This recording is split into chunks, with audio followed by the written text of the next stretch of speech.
Chapter 787. When Li Longji's team was about to return to the capital, it was getting closer and closer to the new year.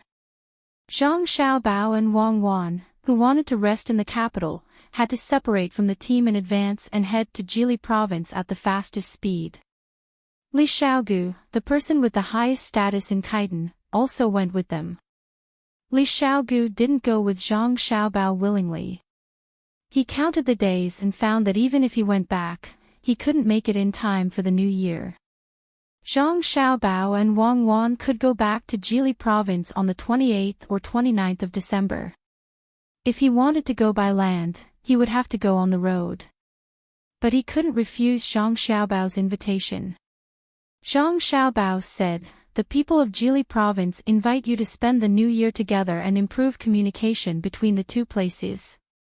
Wang Wan said, "You shouldn't hurt the good wishes of the people." Li Xiaogu had to go. He was afraid of giving Zhang Xiaobao and Wang Wan an excuse to send troops. He had seen the power of pistols before. Once the Song Mo Commander-in-Chief's office fought with Jili province, unless they didn't fight at close quarters, his people would fall like wheat being cut down. Not fighting at close quarters was in line with Wang Wan's fighting style. Light cavalry came and went like the wind. Even though Tuyu had repeatedly said that Wang Wan's method of battle was wrong, that she was always relying on luck to win by surprise, that this method of using troops would not last long, who would dare to use this kind of reason to prove that they could force Wang Wan to clash head-on with you? Li Xiaogu also wanted to see the development of Jili province. Everyone said that Zhang Xiaobao and Wang Wan were amazing and built the place very well. Seeing was believing. The fleet moved quickly with the sails.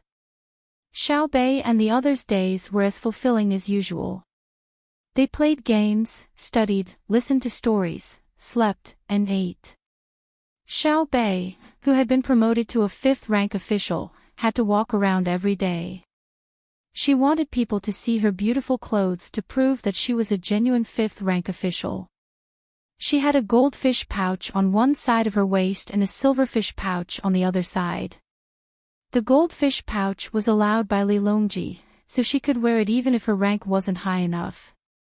When it was time for them to reach the sea, Zhang Gang, who rarely came to Zhang Xiaobao and Wang Wan, came over. He was Chang Hu's son. Zhang Fang followed behind him. Zhang Fang looked very shy and a little scared. You two didn't sleep. Wang Wan, who was discussing with Zhang Xiaobao how to organize activities in Jili province during the spring festival, stood them up and went to make arrangements first. When she saw the two kids, she pulled them into her arms and asked.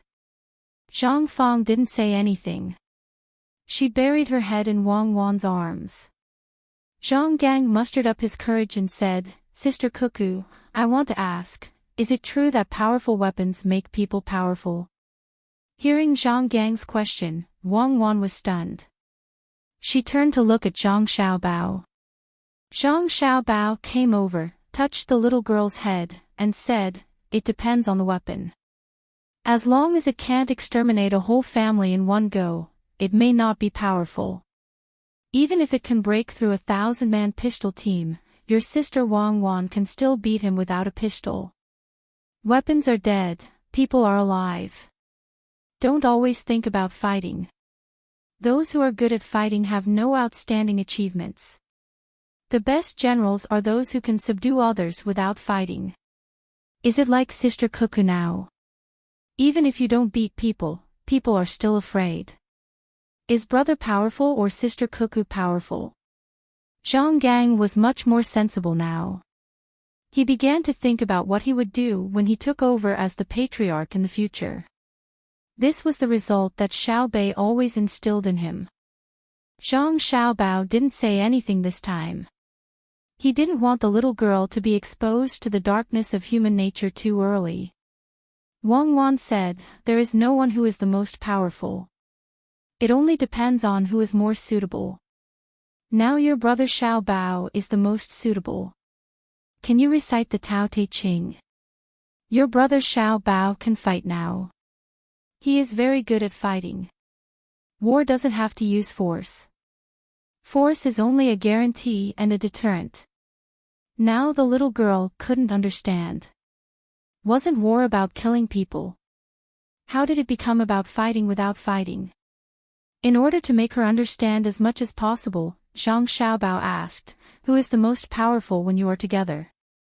"Xiao Bei," the two little guys replied at the same time. "Why?" Zhang Xiaobao asked again. "She can make others stand with her. If anyone provokes her, she will not let others play with him." Xiao Gang had a deep understanding. "Did she beat you?" "No. This is what the art of war says. Attack one region together and get one person. Go back and think about how to deal with this situation. Okay, brother Xiao Bao, don't tell Xiao Bei. Otherwise, she will know in advance. She is very powerful." "Yes, Pinky, promise. Promise me for 100 years and you won't change." Seeing the two little guys leave one after the other, Wang Wan shook her head helplessly. "Xiao Bao, do you think we taught them too much? I don't know if it is good or bad. Who said that childhood can only be about not knowing anything? It's fine as long as they're happy. Protecting the peace of kind people requires someone to choose to scheme. There has to be someone who is evil. How they choose depends on their own development. And we can use the method of subduing the enemy without fighting this new year." Zhang Xiaobao looked in the direction of Li Xiaogu's cabin as he spoke. Li Xiaogu had no idea that someone was thinking about him, and in truth, he didn't need to know. He was currently very restless. As he traveled with the ship, he wanted to understand as much as possible about Zhang Xiaobao and Wang Wan.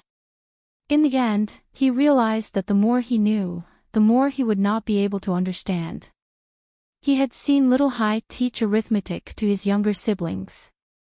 Even he found it difficult to understand what he was talking about, but Little Hai seemed very relaxed when he was talking about it. When he asked Little Hai if he knew a lot, Little Hai's answer shocked him. At the time, Xiao Hai had told him, "The more you know, the more you discover your ignorance.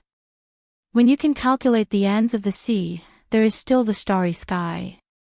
Li Xiaogu was frightened by these thoughts, and also by their age. If they knew so much at such a young age, wouldn't there be many more Zhang Xiaobao and Wang Wan when they got older? Was it not enough for the great Tang to have a pair? The Kitans could not find such children. "Come in." When Li Xiaogu was taking a nap, he was frightened by his dream and broke out in a cold sweat. He didn't have time to wipe it and shouted to the outside of the cabin. The person in charge of protecting him opened the door and came in, saying respectfully, "Master, I'm here. Have you contacted the Commander-in-Chief's mansion?" Li Xiaogu dreamed that one day, countless troops of the great Tang slaughtered the Kitans one by one with cannons like the Geely State's gunboats and pistols he saw on the road. After waking up from the shock, he remembered the situation in the Commander-in-Chief's mansion. "Yes, I'm about to tell you that they are doing well. Geely State has sent a lot of things, including oil, salt, silk, and even taught the local people how to build Kong beds. All of these are free of charge. There is also a large amount of food, which is sold to the Commander-in-Chief's mansion at a very low price." The guard told Li Xiaogu what he had just learned. Li Xiaogu picked up a cup of water and gulped it down. Only then did he feel that his throat was not so dry. He wiped his sweat and asked, "Did Geely State make any request?" "No." "Well, you can leave now." Li Xiaogu rubbed his head and watched the door close. He said to himself, "What do Zhang Xiaobao and Wang Wan want to do? Are they really kind and want to help the Commander-in-Chief's mansion? Be careful, you must be careful. Ku Tiu, you are too strong. The Emperor of the Great Tang can't stand it anymore. Now he sent Zhang Xiaobao and Wang Wan here. I hope you can still deal with them." In the commander-in-chief's mansion of Song Mo, Kutiyu was also puzzled. Geely State had sent a lot of things recently. Except for the food that was sold at a very low price, the other things were free of charge. There were medicines for curing diseases, dry goods from the sea, and silk for making clothes. Although the silk looked a little worse and was damaged, it could be used to make things and could be used as money. Could it be that Zhang Xiaobao and Wang Wan were afraid of him? It seemed impossible. There were 130,000 people and 10,000 soldiers in Geely State. It was better to expect the sun to rise from the west than to say that they were afraid of him. The price of food was too cheap. It was so cheap that a good fur could be exchanged for half a month's worth of food. It was so cheap that the labor required to grow the food here was not as good as hunting. He had to be careful not to let them drag the people in the commander-in-chief's mansion to Geely State. Thinking of this, Kutiyu suddenly shouted to the outside, "Someone, tell the people who know that all the things were sent here from Geely State not to spread it out." After the people outside answered, he looked at the bow hanging on the wall and shouted again, "Tell the people in charge that they don't have to rush to farm after the new year. Let them practice martial arts diligently. Let them go hunting and exchange more things with their prey." After the people outside answered again, Kutiyu suddenly opened his mouth and murmured, "Zhang Xiaobao and Wang Wan, no matter what you two plan to do, and no matter how powerful others say you are, you will not get any benefits from me when you meet me." Humph. When Zhang Xiaobao and Wang Wan's fleet arrived at the port of Geely State on the night of the 27th of December, the news of the commander-in-chief's mansion of Song Mo had spread to the capital. At the same time, the letters written by Zhang Xiaobao and Wang Wan had also arrived. When Li Longji saw that the people in the palace were handling the New Year's affairs, he first learned about the situation of the commander-in-chief's mansion of Song Mo and called Gao Lisher to his side. "Lisher, do you know what Xiaobao and Cuckoo plan to do?" Gao Lisher had just received the letter sent by the pigeon and had just read it. He quickly replied to Li Longji, "Your Majesty, the letters from Xiaobao and Cuckoo have arrived. They talked about this matter." "Tell me." Li Longji really couldn't understand how providing so many things to the commander-in-chief's mansion of Song Mo would benefit Zhang Xiaobao and Wang Wan. Wasn't this using his own money to raise thieves? "Your Majesty, Xiaobao mentioned in the letter that after the New Year's mansion of Song Mo will be renting a large amount of land to be used to grow whitecaps. When the time comes, the local people will be in charge. After the harvest, 1 gene of whitecaps can be exchanged for 10 gene of rice or wheat flour in Geely State. As long as the people who grow whitecaps hunt, they can also exchange for a lot of vegetable oil and salt." Gao Lisher replied. Without waiting for Li Longji to ask, he continued to speak.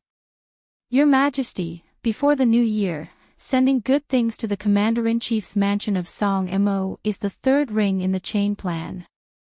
This is to let the people of the commander-in-chief's mansion get used to using good things and getting used to living on warm Kong beds. They will know that the things in Geely State are better than those in their own commander-in-chief's mansion. After the new year is the fourth ring. When the rice is cheap, no one will plant it. When the oil is cheap, no one will plant beans. When the whitecaps are planted, they can be used for farming. Every month, they will be given food and leather to train the people, making them wild. When the whitecaps are harvested in the winter and are not exchanged, the people will be angry and warlike. They will be forced to fight. If they fight, Geely State's army will be formed. They will use Kaiden to train the soldiers as an excuse to attack. If they don't fight, they will lose the people's hearts. The people will be unstable and there will be no food. They will exhaust their bodies and weaken their will. Then, we will start the fifth ring and recruit the people into Geely State." Li Longji listened quietly. Although he had good willpower, he was still frightened by Zhang Xiaobao and Wang Wan's plan. Cold sweat seeped out of his forehead. When Gao Lisher finished, he said, "So, Xiao Bao and Cuckoo want to use their own food to dispel the people of the Commander-in-Chief's mansion of Song Mo's mansion from farming. They want to waste their land and make them fight more with the wild beasts to make the people brave. When the Whitecaps come out, they will cut off the food and force them to fight. Jili State has 10,000 soldiers and good weapons. However, if they want to fight, they can't take them down. If they don't want to fight, they can't stabilize their position unless they use the army to suppress them. This plan must be from Xiao Bao. I can see that Xiao Bao is more ruthless than Cuckoo. Cuckoo is a general and a commander-in-chief. She only knows how to use troops. Xiao Bao is a master who kills without spilling blood." Sigh. Fortunately, Zhang Xiaobao and Wang family are people of Great Tang. If they were in another country, how could Great Tang have peace? This matter must not be spread. I will wait for Xiaobao and Cuckoo to help me sort out the northern part of Hebei province. When the time comes, I will reward them handsomely. Your subject understands, Your Majesty. Just now, your subject heard that someone impeached Xiaobao and Cuckoo, saying that the two of them produced salt but did not use it for civil purposes. They used it to build a lake. I will wait for a memorial from the censorate after the new year. Gao Lisher nodded and then said something else. Chapter 788. Before the firecrackers sounded in Jili State, there was a heavy snowfall. Near the sea, the snowflakes fell and melted, melting and falling again. Finally, the surrounding seawater became cold and frozen. For the people in Jili State, this was the new year they looked forward to the most. Compared to the past, their lives were much better this year. The only thing they were worried about was their relatives who were soldiers outside. Zhang Xiaobao and Wang Wan could not help them send letters to their relatives, nor did they have phones to call. Perhaps it was because the roads were difficult, so the people restrained themselves. They were not as anxious as the two of them when their relatives were not home for the new year. Every family was given things for the new year and wore new clothes. The 10,000 soldiers also finished their training. On the 30th, they were divided into several groups to protect the officials in the yamen as they went to various places to pay their New Year greetings. In fact, it was Zhang Xiaobao and Wang Wan strolling around the inner courtyard of their home. They were firmly on the path of being close to the people. The people who stayed up all night fell asleep on the morning of the first day of the new year. The air was still filled with the smell of sulfur and saltpeter left by the firecrackers. Finally done. This year's new year is really tiring. Wang Wan, who also returned home, lay on the kong and felt the warmth of the kong. She said to Zhang Xiaobao, who had closed his eyes, "There is no way. We have to cultivate credibility. Even if we have to pretend once every year. Let's do it this year. When the local government is fully organized next year, let the local people work. From the 5th day of the new year, let them continue to paste paper boxes. We can't let the production and construction fall behind. We can't let the 15th day of the new year come." Zhang Xiaobao was exhausted.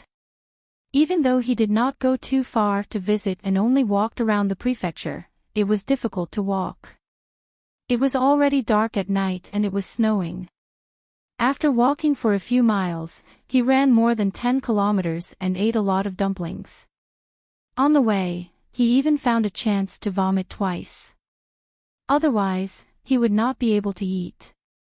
Compared to the new year in Jili State, the people in the surrounding prefectures were not so happy, especially those who lived close to the prefecture. When they heard the firecrackers in Jili State, they thought that the people in Jili State could eat good fish and meat. It was inevitable that they felt unfair. On the 2nd day of the new year, some people used the excuse of visiting relatives to see how the people in Jili State celebrated the new year. However, they found that they were wrong. Some people who did have relatives walked for a day and arrived at their relative's house. Not only did they eat dumplings, but they also ate vegetables. Looking at the candy plate on the table, they secretly regretted not coming. When people in Jili province started to work, people in other places were still in various moods of celebrating the new year.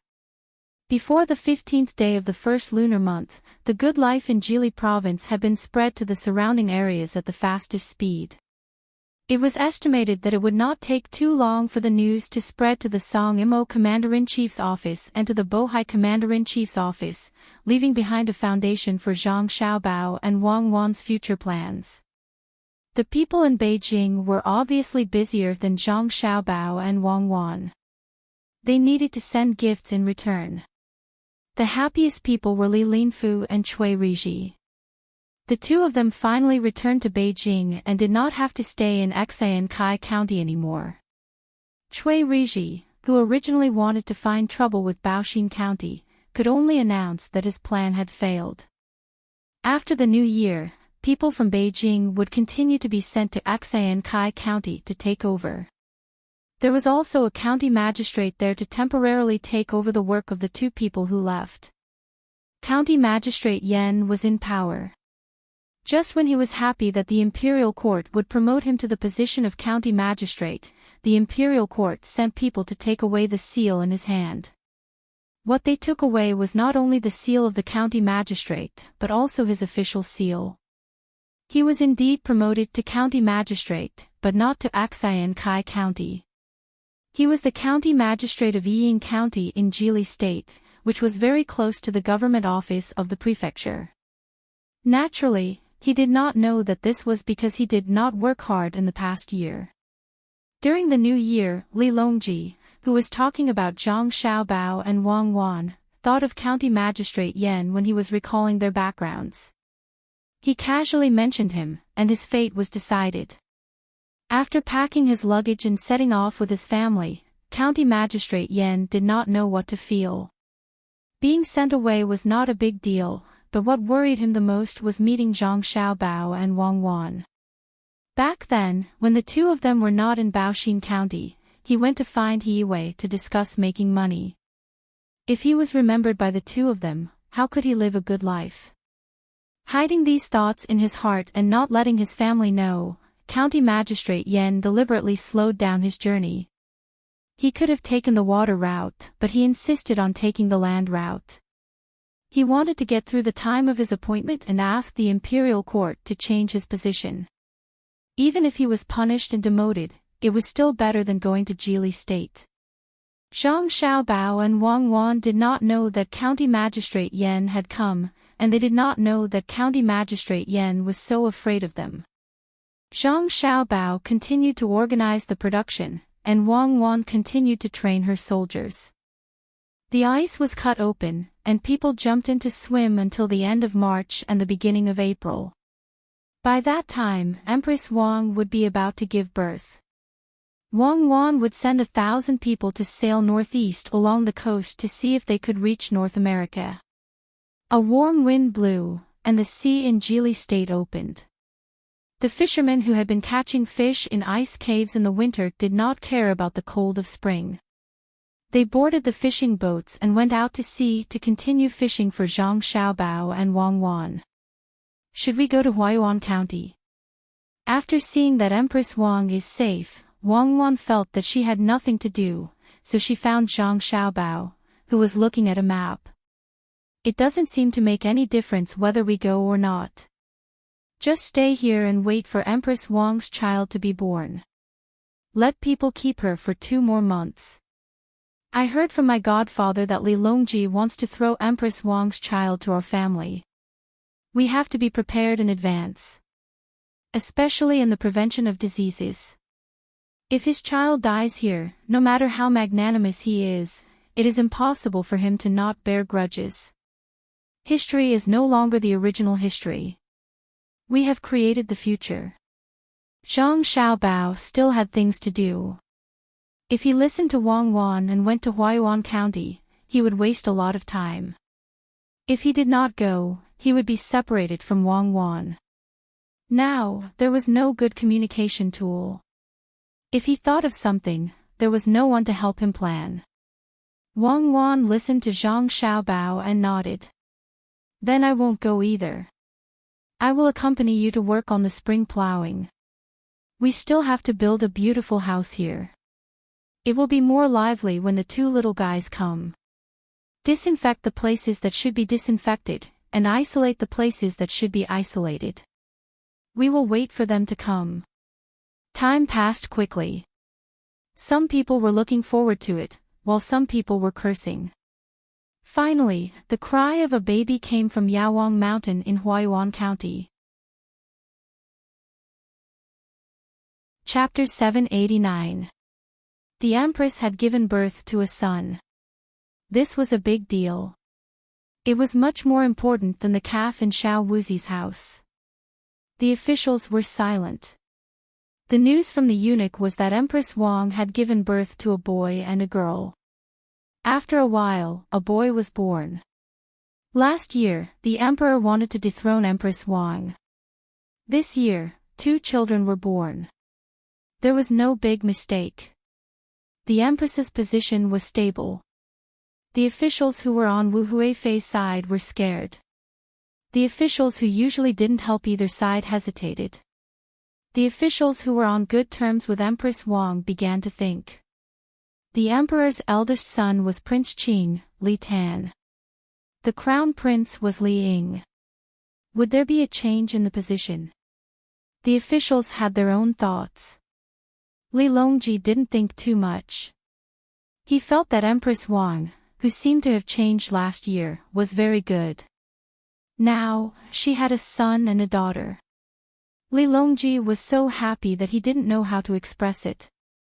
Your Majesty, now that the world is peaceful, the Empress can safely give birth to a son and a daughter. We should congratulate her.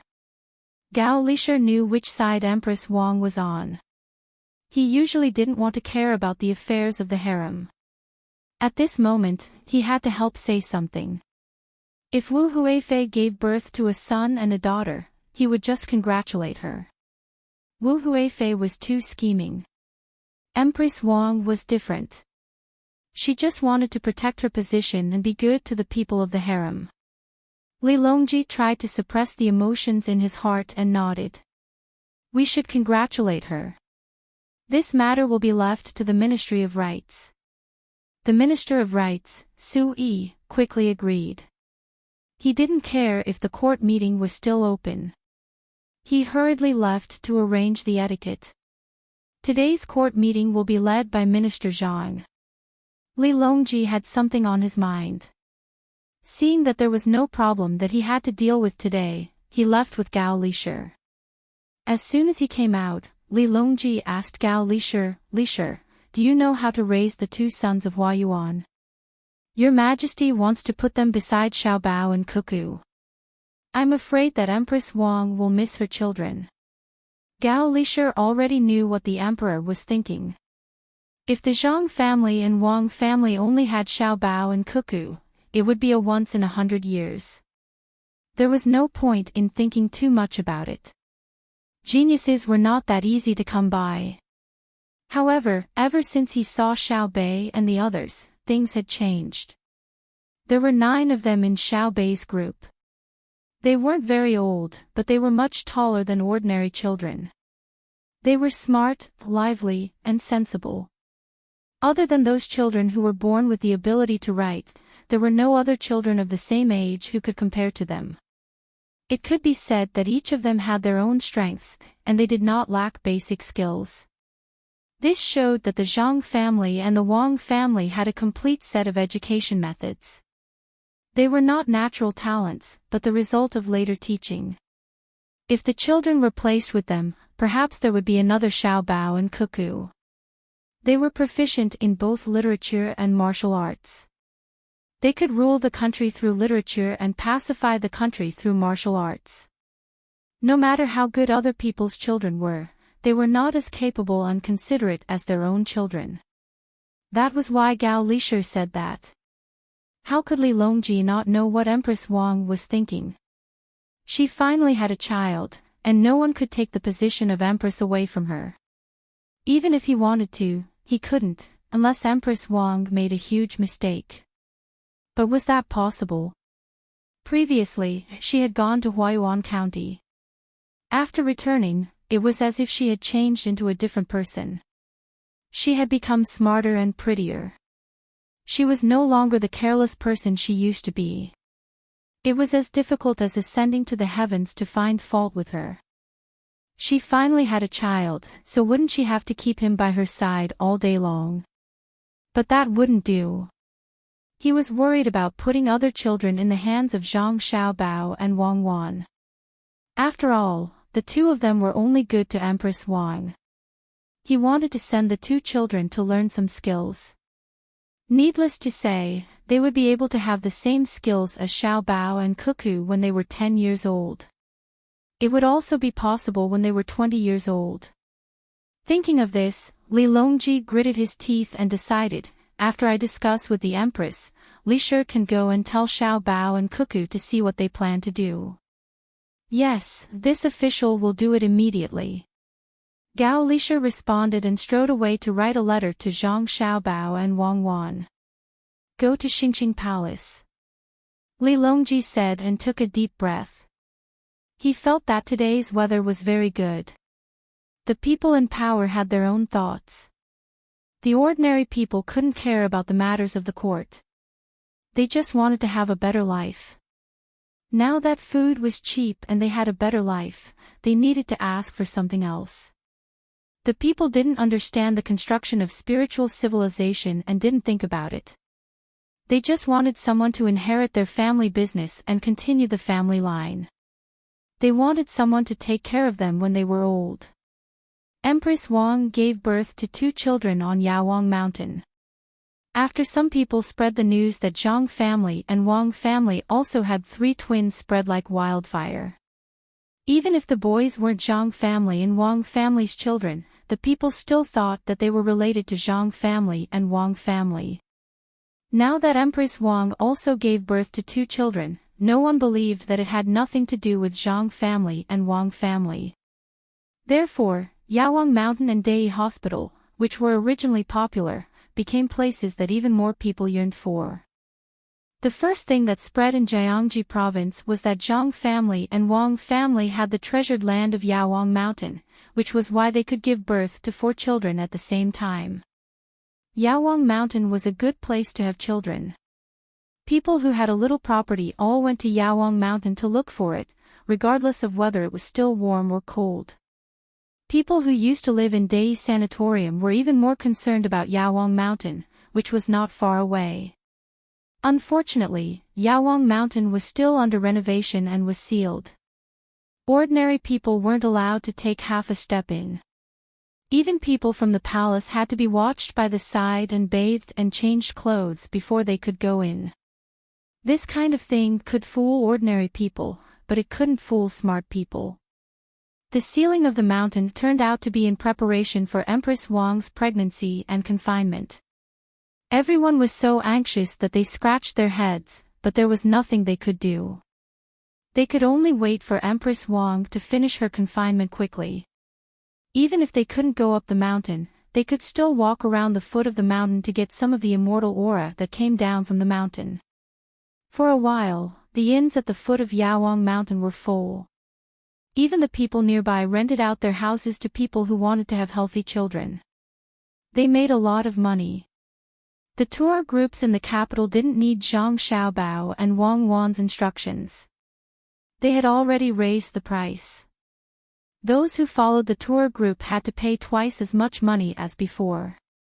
They could go to the place where Empress Wang stayed when she was pregnant. Those who didn't follow the tour group didn't have this treatment. Although people were cursing in their hearts, they still obediently sent the money up. Zhang Xiaobao and Wang Wan, who had nothing to do in Jili province, also received the news that Empress Wang had given birth to twins. While they were happy for Empress Wang, they also received a letter from Gao Lisher. Xiaobao, Li Longji has decided to send the 2 children here. When are you going to pick them up? If you leave now, by the time you reach Yawang Mountain, Empress Wang's confinement will have been over. I don't know if Empress Wang is willing to do so. Wang Wan knew that Zhang Xiaobao liked children. No matter how many there were, as long as he could afford to raise them, he was willing to raise them. After reading Gao Lisher's letter, she asked. Zhang Xiaobao was still immersed in happiness. He had another child with a good relationship with him. The two little guys must be wrinkly, just like his younger brothers and sisters when they were young. After hearing Wang Wan say it twice, he finally reacted. He smiled happily and said, "Let's go now and bring them back. We'll raise them. Xiao Bei has a new younger brother and sister. Aren't we already prepared? At most, we'll let Empress Wang see her a few times a year. I don't dare to leave the two little guys in the palace. They'll be easily killed. Then let's go. I'll go with you. We'll take Xiao Bei and the others. Just treat it as a trip." Wang Wan agreed with Zhang Xiaobao's proposal and turned to find someone to make the arrangements. When the team was about to set off, County Magistrate Yan, who had deliberately arrived late, showed up. He was 13 days late and happened to meet Zhang Xiaobao and Wang Wan. He said without the slightest respect, "I came to take office. The road is difficult, so I'm late. Governor Zhang and Adjunct Wang can write a petition to impeach me." He deliberately used such an attitude to talk to Zhang Xiaobao and Wang Wan. He wanted to make them angry and impeach him. Then he would be demoted and transferred to another place. Zhang Xiaobao and Wang Wan looked at each other. They knew that this person was sent by Li Longji to find them too easy. How could they let him go, even if Jili province didn't need him? Zhang Xiaobao suddenly smiled and said to County Magistrate Yan in a very friendly manner, "It doesn't matter, it doesn't matter. The road this time is difficult and we know it very well. Don't worry about it later. There is no official in Arian County at the moment. County Magistrate Yan can go there. I have something important to do with Army Adjunct Wang. In the future, County Magistrate Yan will have to take care of Arian County." County Magistrate Yan was stunned. He was disappointed. He didn't expect that they wouldn't be angry when he arrived late. What should he do? While he was thinking, Zhang Xiaobao and Wang Wan had already set off with their younger brothers and sisters. "Sir, are you going to take office?" An advisor of County Magistrate Yan's family came over and asked. This advisor didn't have other skills, but he was full of evil ideas. "Take office. Help me think of a way to make some trouble for them. This is not a safe place." County Magistrate Yan reluctantly accepted the result, but he was not reconciled. Chapter 790. The fleet went against the current. When they arrived at the capital and were about to head north, the little eunuch Luo Bin led a group of people to deliver a lot of things. He found Zhang Xiaobao and Wang Wan and whispered to them. "When I came, His Majesty said that you two must ensure the safety of the little prince and the little princess. His Majesty will not send anyone to get close to them for any reason, unless he uses pigeons to send a letter to you two. Therefore, anyone who tries to get close to them for any other reason is to be killed, right?" Zhang Xiaobao finished Luo Bin's words. "Yes, it is for the two of you to consider." "Yes, consider." Luo Bin nodded vigorously. He didn't feel any murderous intent from Zhang Xiaobao and Wang Wan, but he knew that the two of them would never be soft-hearted when they killed people. Seeing the people on the fleet change from the big boats to the small boats, he thought about it and said to Zhang Xiaobao, "Little Gongzi, the price of the blue sea silver sand has been decreasing recently. Between the clouds and the water is under a lot of pressure. If it weren't for the different reputations of Savant's Restaurant and Success House, it would probably be affected as well." "Thank you." Zhang Xiaobao took out a pearl and stuffed it into Luo Bin's hands. He said to him, "Go back and tell adoptive father that there is no need to worry about this.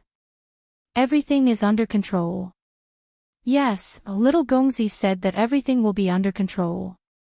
"Then I will take my leave." After the exchange of things, Luo Bin stood on the shore and watched the small boats leave. He let out a sigh of relief and ordered, "Come back with me. For 3 days, you are not allowed to contact anyone else." The small boats headed toward Huayuan on the newly cleared river. The cold wind whistled along the river. Xiao Bei and the others, who wanted to see the scenery, had no choice but to run into the cabin to hide after they were blown to tears. They complained to each other about who suggested the idea of seeing the scenery. Wu Huifei finally couldn't help but make a move. "Let's see how many people want to deal with us. They all show up together so that we can deal with them." Wang Wan climbed up to a special lookout stand on the boat. She used her binoculars to look at the surrounding terrain. She found that there was no ambush for the time being, so she climbed down and said to Zhang Xiaobao. Zhang Xiaobao rubbed his face that was numb from the wind and nodded. "Yes, it will come eventually. If we can't avoid it, we will face it head-on. Without competition, there will be no motivation. Let's see how Jianglan can develop the blue sea silver sand without losing money. Let's see how Song Jinggong will deal with it. Xiao Bao, Jianglan won't leak the secret, right? What do you think Wu Huifei will do next? I don't think it's possible for her to just use the blue sea silver sand to deal with between the clouds and the water. Originally, she was going to use the sea between the clouds and the water to go against them, but in the end, the secret was exposed, and that plan was ruined." As Wang Wan spoke, she hugged Zhang Xiaobao and used Zhang Xiaobao to block the wind. The bank. She found someone to deposit so much money. Isn't it because she wants to withdraw it all at once in the most remote place of the bank? She wants to use this to attack me. Withdraw it, withdraw it. After this, the Great Tang Bank will be able to issue small amounts of large amounts of money. We must first take precautions against counterfeiting. At the foot of Yaowang Mountain, there was still a tide of people, waiting for the mountain to open. In a courtyard on the mountain, Empress Wang, who had just finished her confinement, held a wrinkled baby in each hand and fed him milk. Seeing the 2 little guys open their eyes, Weiwei, Empress Wang had a happy expression on her face. For her, these 2 children were not just flesh and blood. They were also the guarantee of her identity and status. In the future, she would count on these 2 children. "Your Majesty, why don't you find a wet nurse? After all, the little prince and the little princess are 2 different people." Xiao Zhu rested her chin on her hand. Seeing the 2 little guys drinking milk, she was also happy. "No need, this empress will feed them myself. Ordinary people can't feed these 2 children because they don't eat well. On Yaowang Mountain, this empress has been eating things that are good for milk recently. This empress can't feed them for long. Once Xiao Bao and Cuckoo arrive, they will have to go with them." Sigh.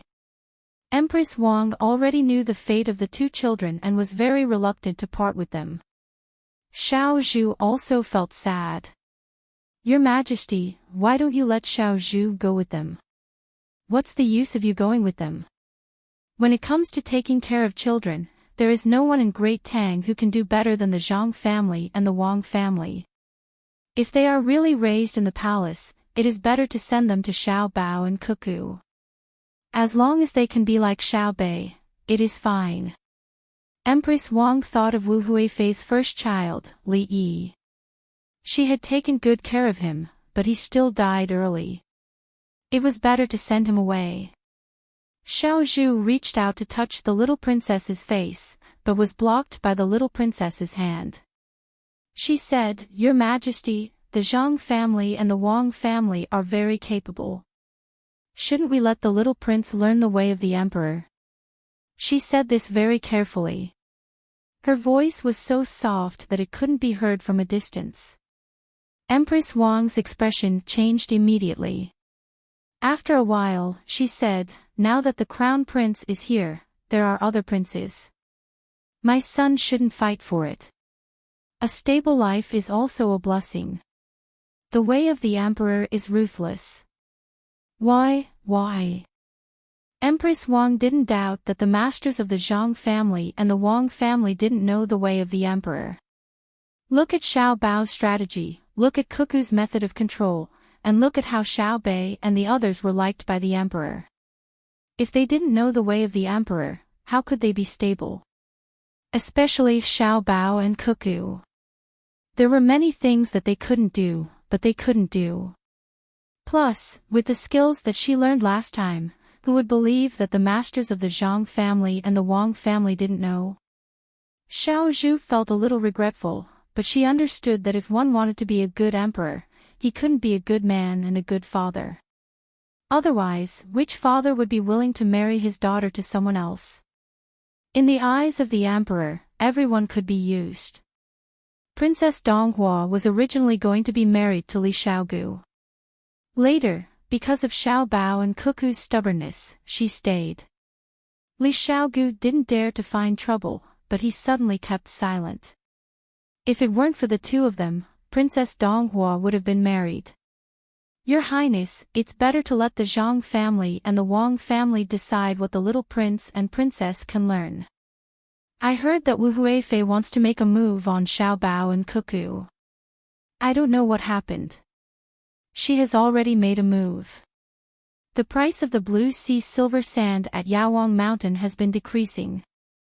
Many people who were originally going to between the clouds and the water have been pulled over. It's all because of me. If Cuckoo hadn't found me back then, I might have been banished to the cold palace. Wu Huifei, I've learned a lot." Empress Wang only understood what the Taoist priest wanted to do later. She had almost experienced Wu Huifei's ability. She also knew the ability of Cuckoo's side. How could they predict so accurately? "Your Highness, won't Xiao Bao and Cuckoo be at a disadvantage?" Xiao Zhu was very worried. Chapter 791. Zhang Xiaobao and Wang Wan's journey was very smooth. No one suddenly jumped out to ambush them. Many officials from Yaozhou had come. The two of them were anxious to see the little ones and did not meet them. They only sent someone to deliver a letter to Hiyue, encouraging him. When the two of them arrived at Yawang Mountain and saw Empress Wang, the two little ones were already sleeping next to each other.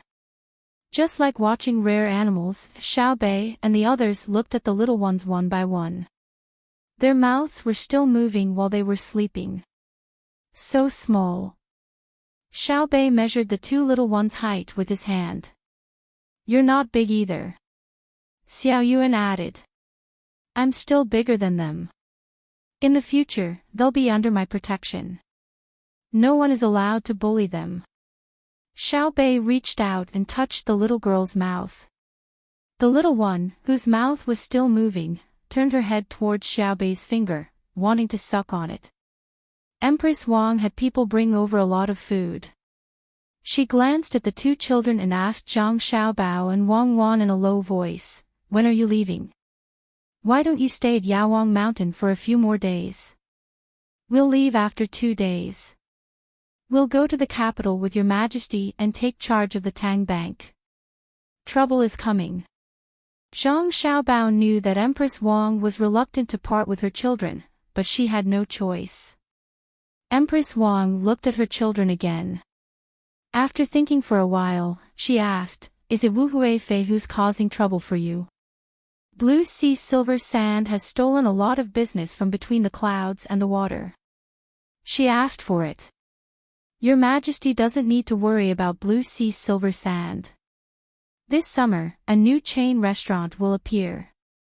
It will form a tripartite balance of power with blue sea silver sand and between the clouds and the water. They will compete and develop with each other. The trouble is with the bank. Someone is depositing a lot of money in the capital. Presumably, they want to go to the most remote Tang bank to withdraw it. Zhang Xiaobao was telling Empress Wang some things. Empress Wang was not stupid. When she heard Zhang Xiaobao's confident words, she immediately understood. She looked at Zhang Xiaobao and Wang Wan in confusion and asked, "Why did you find yourself an opponent?" "The first is for balance, and the second is for progress. If one party is strong, they will lose the motivation to develop if they lack a sense of crisis. They are born in worries and die in peace and happiness. It's just that they are prepared for danger in times of peace. It's the same for business and politics. It's the same for one party and the other.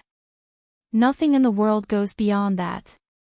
As Zhang Xiaobao spoke, he dipped his hand into the tea and drew a Tai Chi diagram on the table. He said, "Yin and Yang, blending with each other and moving with the momentum.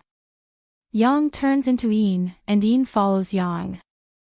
Just like a bicycle, it's the most stable when moving." Empress Wang nodded. Although she couldn't understand the deeper meaning, she knew the general idea. She seemed to be talking to herself, speaking of which, the harem should also be moved. "Can the bank handle it? It's my fault for causing trouble for you too. If it weren't for this, why would Wu Huifei target you too?" Wang Wan smiled and said, "Your Majesty, you don't have to think like that. Xiao Bao and I have been waiting for her to make a move. It's better for her to make a move than others. Sooner or later, there will be people who will cause trouble for the bank. It's better to do it in the open. After this, the bank can be stable for a long time." Really? Even though Empress Wang already thought that Zhang Xiaobao and Wang Wan could handle it, she still asked with uncertainty. "Of course. Do they have names?" Wang Wan replied with certainty. She turned her head to look at the two little guys sleeping there. Speaking of the children, Empress Wang's face showed a motherly smile. "Yes, one is called Li Jun, and the other is called Pan Er. After this farewell, I don't know when I can see them again." "Ah. Wait until Xiao Bao and I deal with the trivial matters in Jili province. In the future, we will be able to see each other at least twice a year. Nyang Nyang, don't worry. Jun He and Pan He will not suffer any grievances at our place. At that time, I will find a wet nurse for them. The next time Nyang Nyang sees them, you will see two white and chubby little guys." Wang Wan knew that it was too cruel for any mother to let the children leave her side, but what could she do? Did she dare to leave the two little guys in the palace? The only thing she could do was to try her best to guarantee. "Ah. Fine, I will return to the capital with you the day after tomorrow. His Majesty has already sent someone to ask when we will return. It's on the way. The Commander-in-Chief of Song Mo's manor is very ambitious. You have opposed him time and time again. Be careful that he will do something bad to you. I know. He actually wants autonomy. It would be best if he becomes a vassal state of the Tang Empire. Then, he will gradually become independent. If he doesn't send troops, Xiao Bao will slowly deal with him. At that time, even if he wants to send troops, he will have no troops to send. If he is in a hurry to send troops, it will be even better. If he thinks that others can't do anything to him because of the advantage of the terrain, I will let him know what special jungle warfare is. If it really doesn't work, I will burn the mountains on his side." Wang Wan had never thought much of the Khitans. The main reason was that the Khitans were now divided into various tribes. The total population was not large. If they really fought, it would be enough to divide them. When the time came, they would send the Khitans to Shuzhou or Baoxin County. What kind of trouble could they cause? Empress Wang also knew a lot about war. Seeing Wang Wan's indifferent appearance, she reminded her with concern, "Cuckoo, be careful not to push him too far. He will take his tribesmen to the Turks." It is not good for our dynasty to send an army to attack the Turks.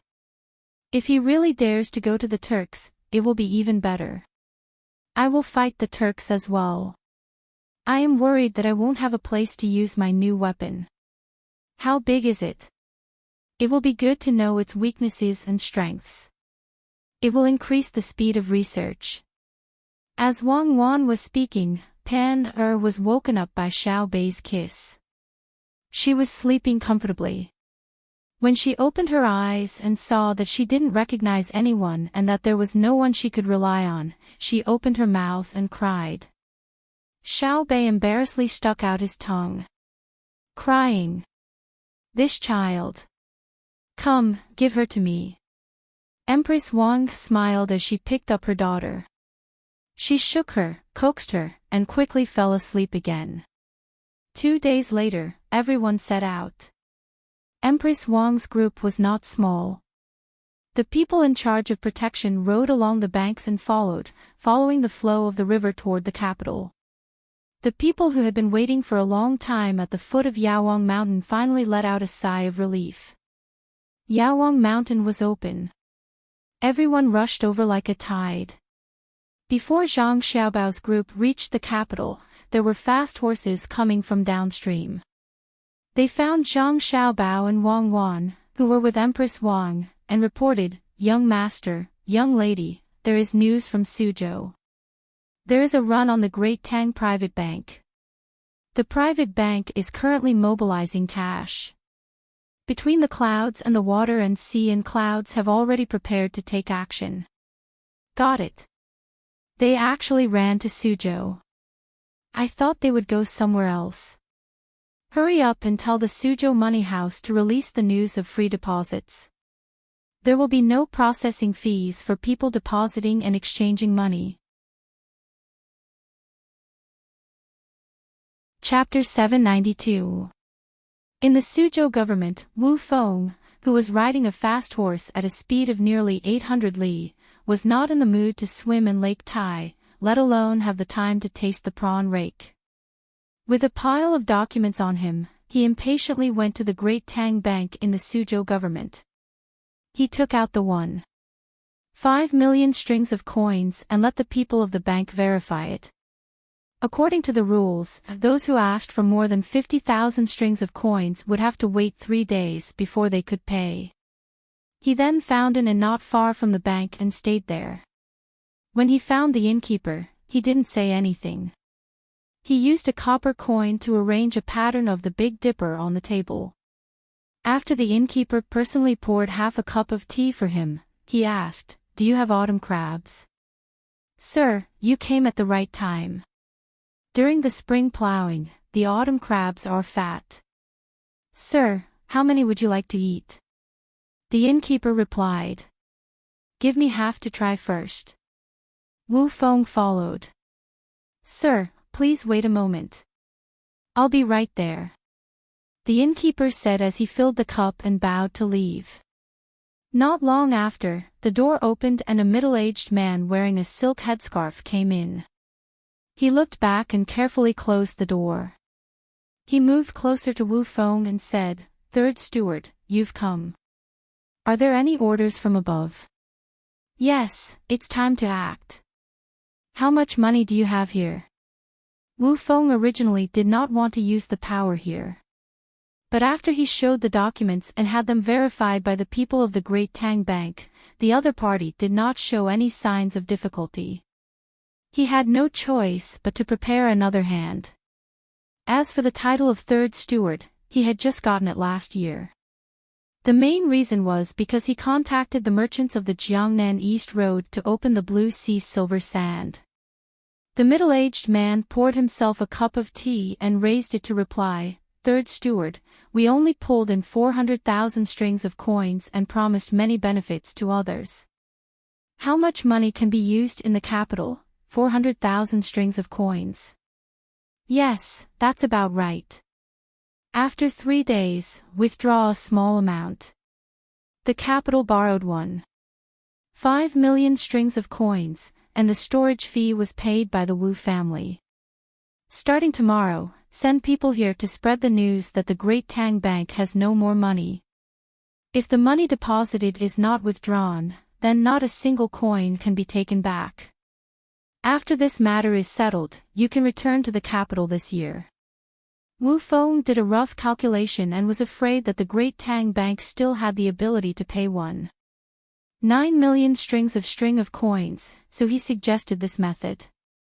Don't worry, third steward. I will definitely muddy the waters.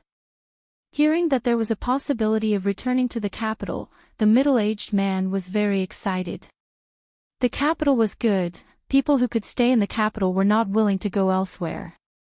The next day, the originally calm Suzhou became restless. The people in the spring plowing did not consider the news circulating in the city. They did not have enough money to deposit in the money house for people to collect storage fees. But those who had businesses were different.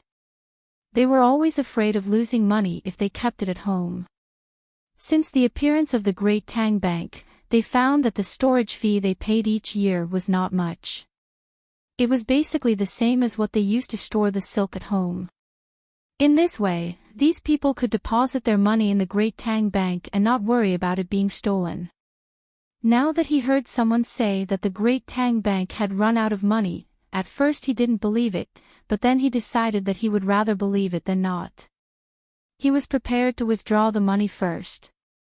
After this storm passed and he found that the money was fine, it wouldn't be too late to deposit it. The steward of the Great Tang Bank in the Suzhou government saw the line of people coming to withdraw money and immediately became anxious. What should we do? If I had known earlier, I wouldn't have fought to participate in that training, and I wouldn't have spent so much effort to become a steward. The steward understood that this was the bank run that the teacher had mentioned during the training. After collecting deposits and lending money, the most frightening thing was for the depositors to come to the line to withdraw money because they did not trust them. One of his assistants was also anxious and suggested, "Stewardly, why don't we tell the people withdrawing money that they can't withdraw money this month and have them wait a month? At that time, the money from other places will be able to come." Stewardly glared at the assistant. Then other places will immediately get the news and more people will go to withdraw money. What will the Great Tang Bank do? Hasn't the news already been sent out to the steward? The steward will have a way. Give it to the people withdrawing money. Send people to transport the money and let them see if the Great Tang Bank still has money. The assistant nodded helplessly and ran to arrange for people to withdraw money from the warehouse. Then, he looked at how much the person withdrew and divided the silk and copper coins according to 40-60. He knew that the steward was the young master of the Zhang family. He hoped that this time, the young master of the Zhang family could still be as magical as before and do things well. Because of the silk and copper coins, it was troublesome to withdraw money. Whether the people who withdrew money in small amounts or directly withdrew money in small amounts, the bank would not compensate them. Some people did deposit money in small amounts and withdraw money in small amounts. When they withdrew money, it would be 150 copper coins. When they withdrew money, it would be 150 copper coins. In this way, a bolt of silk would be worth 200 copper coins. They could not break the silk, so they could only pay with copper coins. In this way, the silk would be left in the bank. It was not easy to preserve silk. As long as it was in the hands, it would depreciate. Fortunately, the copper coins themselves were not worth the monetary value they represented. Therefore, there were people who privately minted coins. The copper coins transported from Xinlua, Japan, and Xinyuan Island were all made into copper coins to offset the depreciation of the silk. Soon, cart after cart of copper coins were pushed to the front of the shop.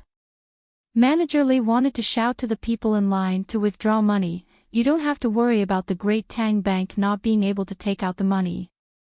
However, he was worried that someone would use such words to say that the bank was stubbornly holding on, so he could only use practical actions to give people a hint. As usual, the money was taken away by people. Carriages after carriages of money were brought over. Even if Manager Lee was anxious, he didn't show it. He always wore a smile on his face as he sent away the people who came to take the money one after another. From morning until noon, the people of the bank gave the money very quickly and did not have the slightest intention of stalling. This made the people who were still in line to withdraw money unconsciously change their minds. At this time, the people arranged by Manager Lee spread the news in the crowd. Let's not withdraw money. Someone must be spreading rumors that the Great Tang Bank has no money. Look, if there is no money, how can they keep pulling money out? If there is no money, how can they not be anxious? It's noon, time to go back and eat. I'll look again and pull money out again. I won't withdraw money either. It's all my wife's fault. She forced me to come here. She didn't think about who opened the Great Tang Bank. That is the current emperor. How can the emperor not have money? AI. You've wasted my time. That's right. Even if we can't withdraw money now, it's not that the Great Tang Bank doesn't have money. It's just that they lent the money to others to collect more interest and can't move it away. If the Great Tang Bank was only in Suzhou, then we should withdraw money. But how many banks does Great Tang have now? I won't withdraw money either.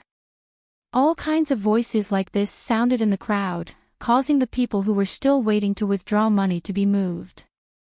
They hesitated, not knowing if they should continue withdrawing money. After noon, the people withdrawing money suddenly decreased by a lot. When it was almost night time, the withdrawal rate had basically returned to normal. Manager Lee and the people of the bank heaved a sigh of relief, but Wu Feng was worried again. The plan was about to succeed, but in the end, the people arranged by the bank said that the bank run was gone. How could this work? That night, he called the middle-aged man over, and the two of them discussed while eating.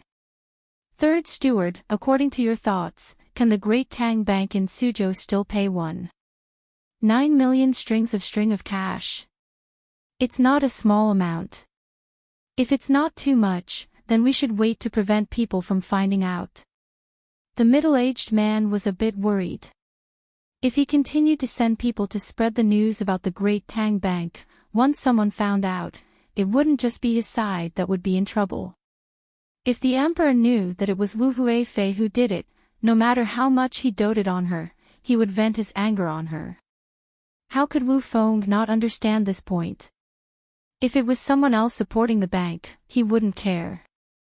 9 million strings of cash, there weren't many places that could take it out at once, especially Suzhou.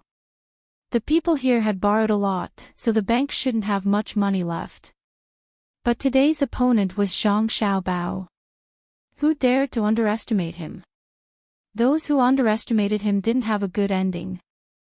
Even if they didn't underestimate him, those who went against him also didn't have a good ending. If it wasn't for the fact that he couldn't come over, he wouldn't have chosen Suzhou. Otherwise, if he was in Suzhou, he wouldn't have dared to come here. Some people's existence was a legend. Thinking like this, Wu Feng said to the middle-aged man, "This is the last time. Find someone reliable to do it. Don't give yourself away. If they really find out that you're here, we'll take good care of your family." The middle-aged man's expression changed. He nodded and said, "Understood. If they find me, then everything will be cut off. I'll immediately go back and arrange it." The next day, Suzhou, which was about to return to peace, had a new wave. It was rumored that the emperor wanted to use troops against Tufan and Tujue at the same time. Even after taking out all the money in the national treasury, it still wasn't enough. He forcefully transferred money from various banks. The banks were already empty. If they didn't withdraw money now, once the emperor lost, there wouldn't be any money left. When one person said this, others didn't care. More and more people said it. It made those who didn't believe it couldn't help but doubt whether or not it was true. At this time, the Suzhou government began to send bailiffs to arrest people. How terrible! Letting people casually spread rumors. Not only would the emperor be angry, but what would Tufan and Tujua think if they acted too late? Once they were arrested, it became even more chaotic. Some people began to suspect that this was an attempt to seal the mouth. They increasingly felt that the emperor wanted to send troops. Furthermore, the national treasury had no money and was transferring money from the banks. A new line appeared in front of the banks, waiting to withdraw money. Just as shopkeeper Li was feeling anxious, the urgent letter that Zhang Xiaobao had sent someone to deliver finally arrived.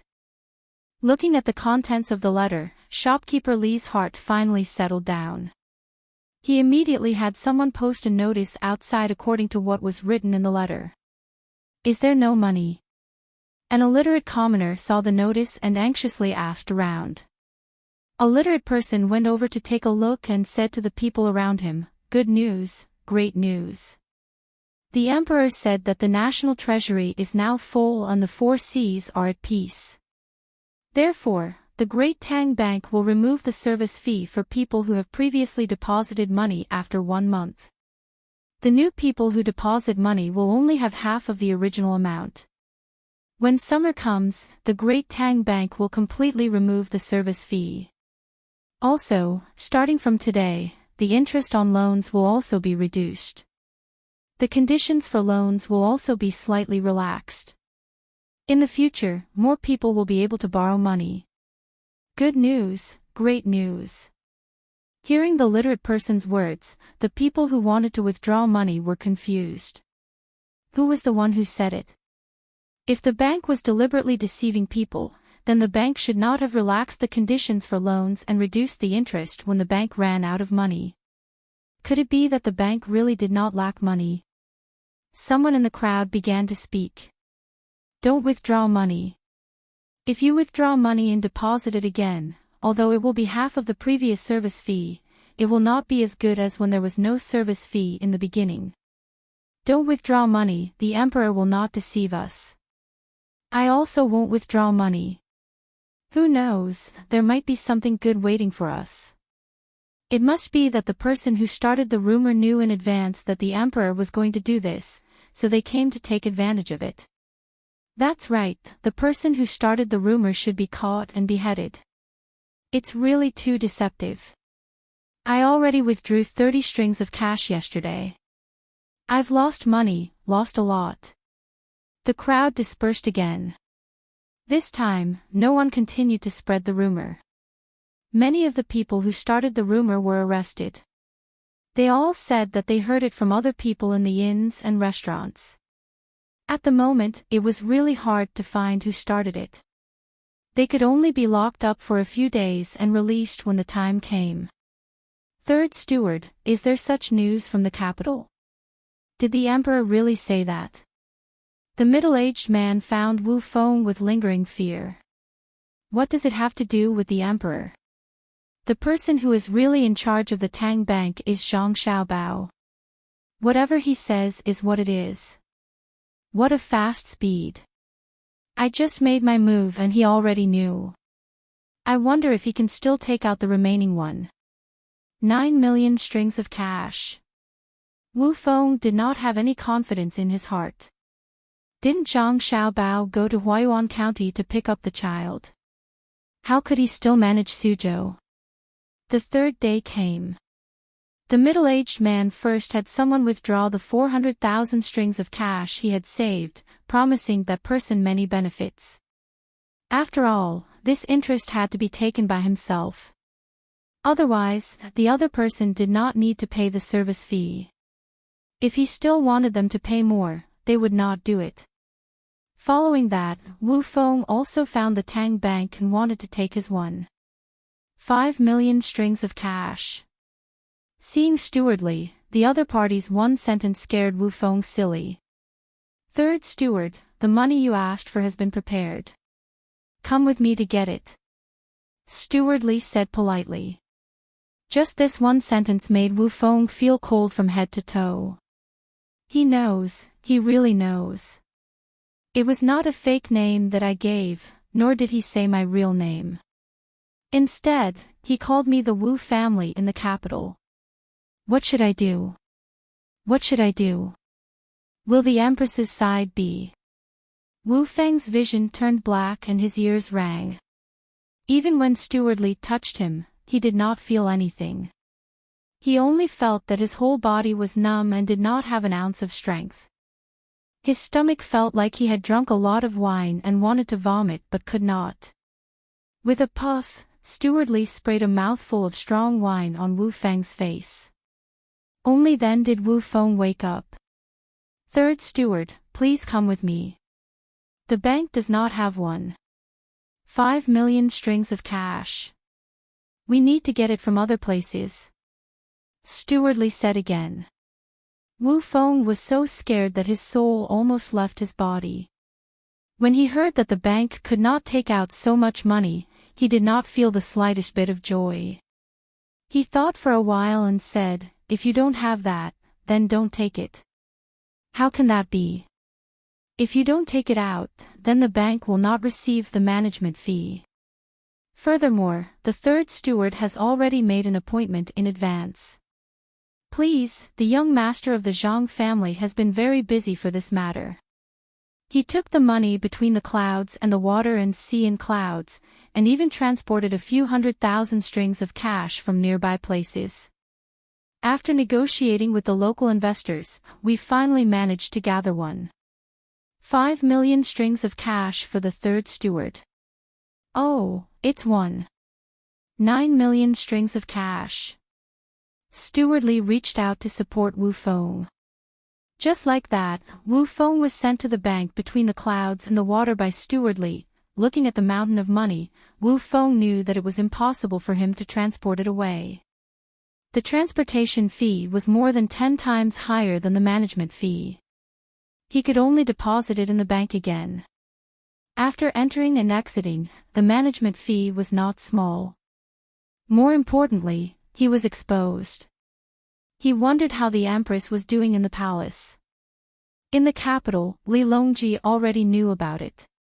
In his anger, he did not visit Wu Huifei for 3 days. Of course, he also did not teach her a lesson. Today, he went to Empress Wang's place to drink alone. Empress Wang was making clothes for her son and daughter. Although Zhang Xiaobao and Wang Wan did not lack clothes, for a mother, it was better to make clothes herself than others. Seeing that the emperor had arrived, she arranged for people to prepare food and wine while coming to serve him. Seeing that the emperor's complexion was not good, she asked with concern, Your Majesty, is there something troubling you in the imperial court? What can happen in the imperial court? Now that the national treasury is full, it's the bank that's in trouble. Li Longji had only seen his newborn son and daughter once.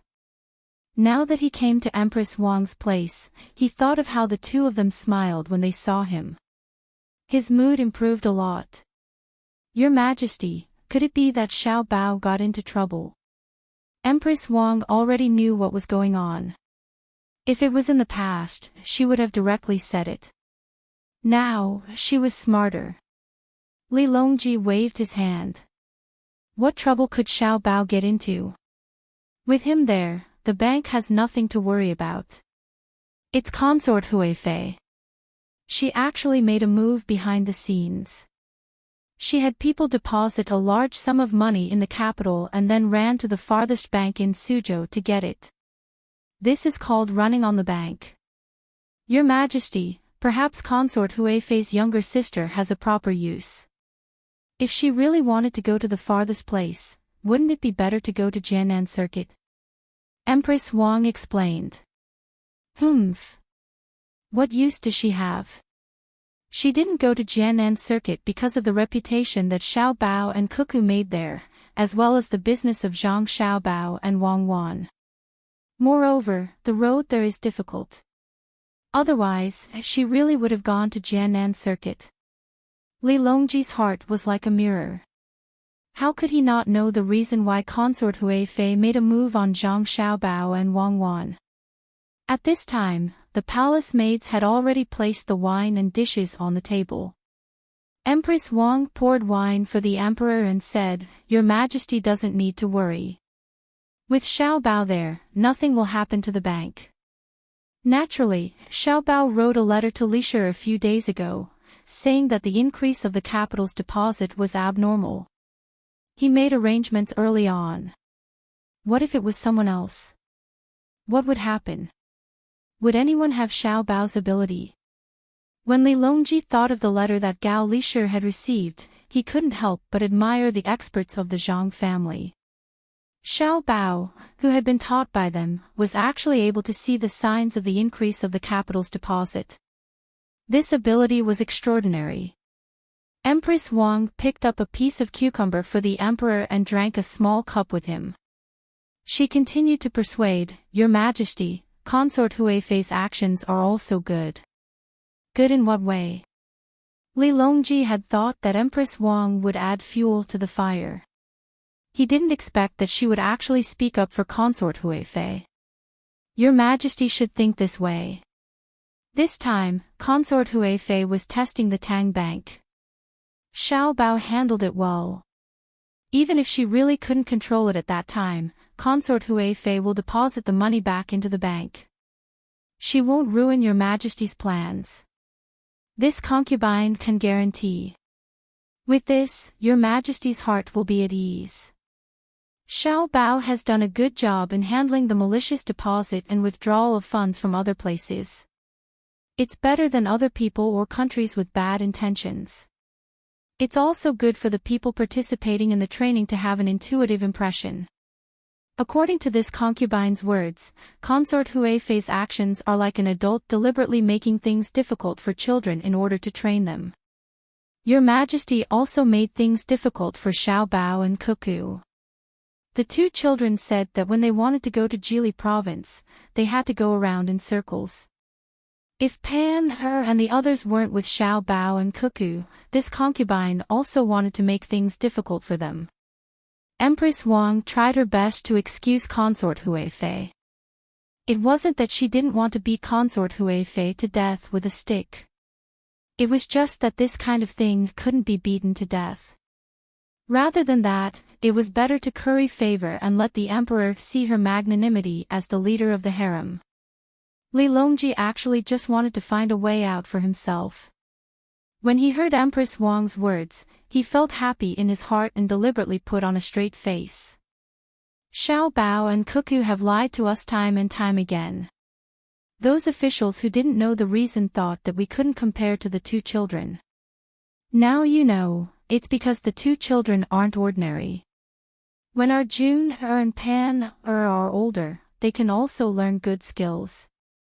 Your Majesty, this concubine still has something to say. Although Consort Huifei tested Xiao Bao once, she still has to be punished in the harem. This concubine has decided to punish Consort Huifei with half a year's monthly allowance. What does Your Majesty think? Empress Wang continued. Punishment, punishment. Come, drink with us. Let's sleep here tonight. When Li Longji heard that it was only half a year's allowance, he happily agreed.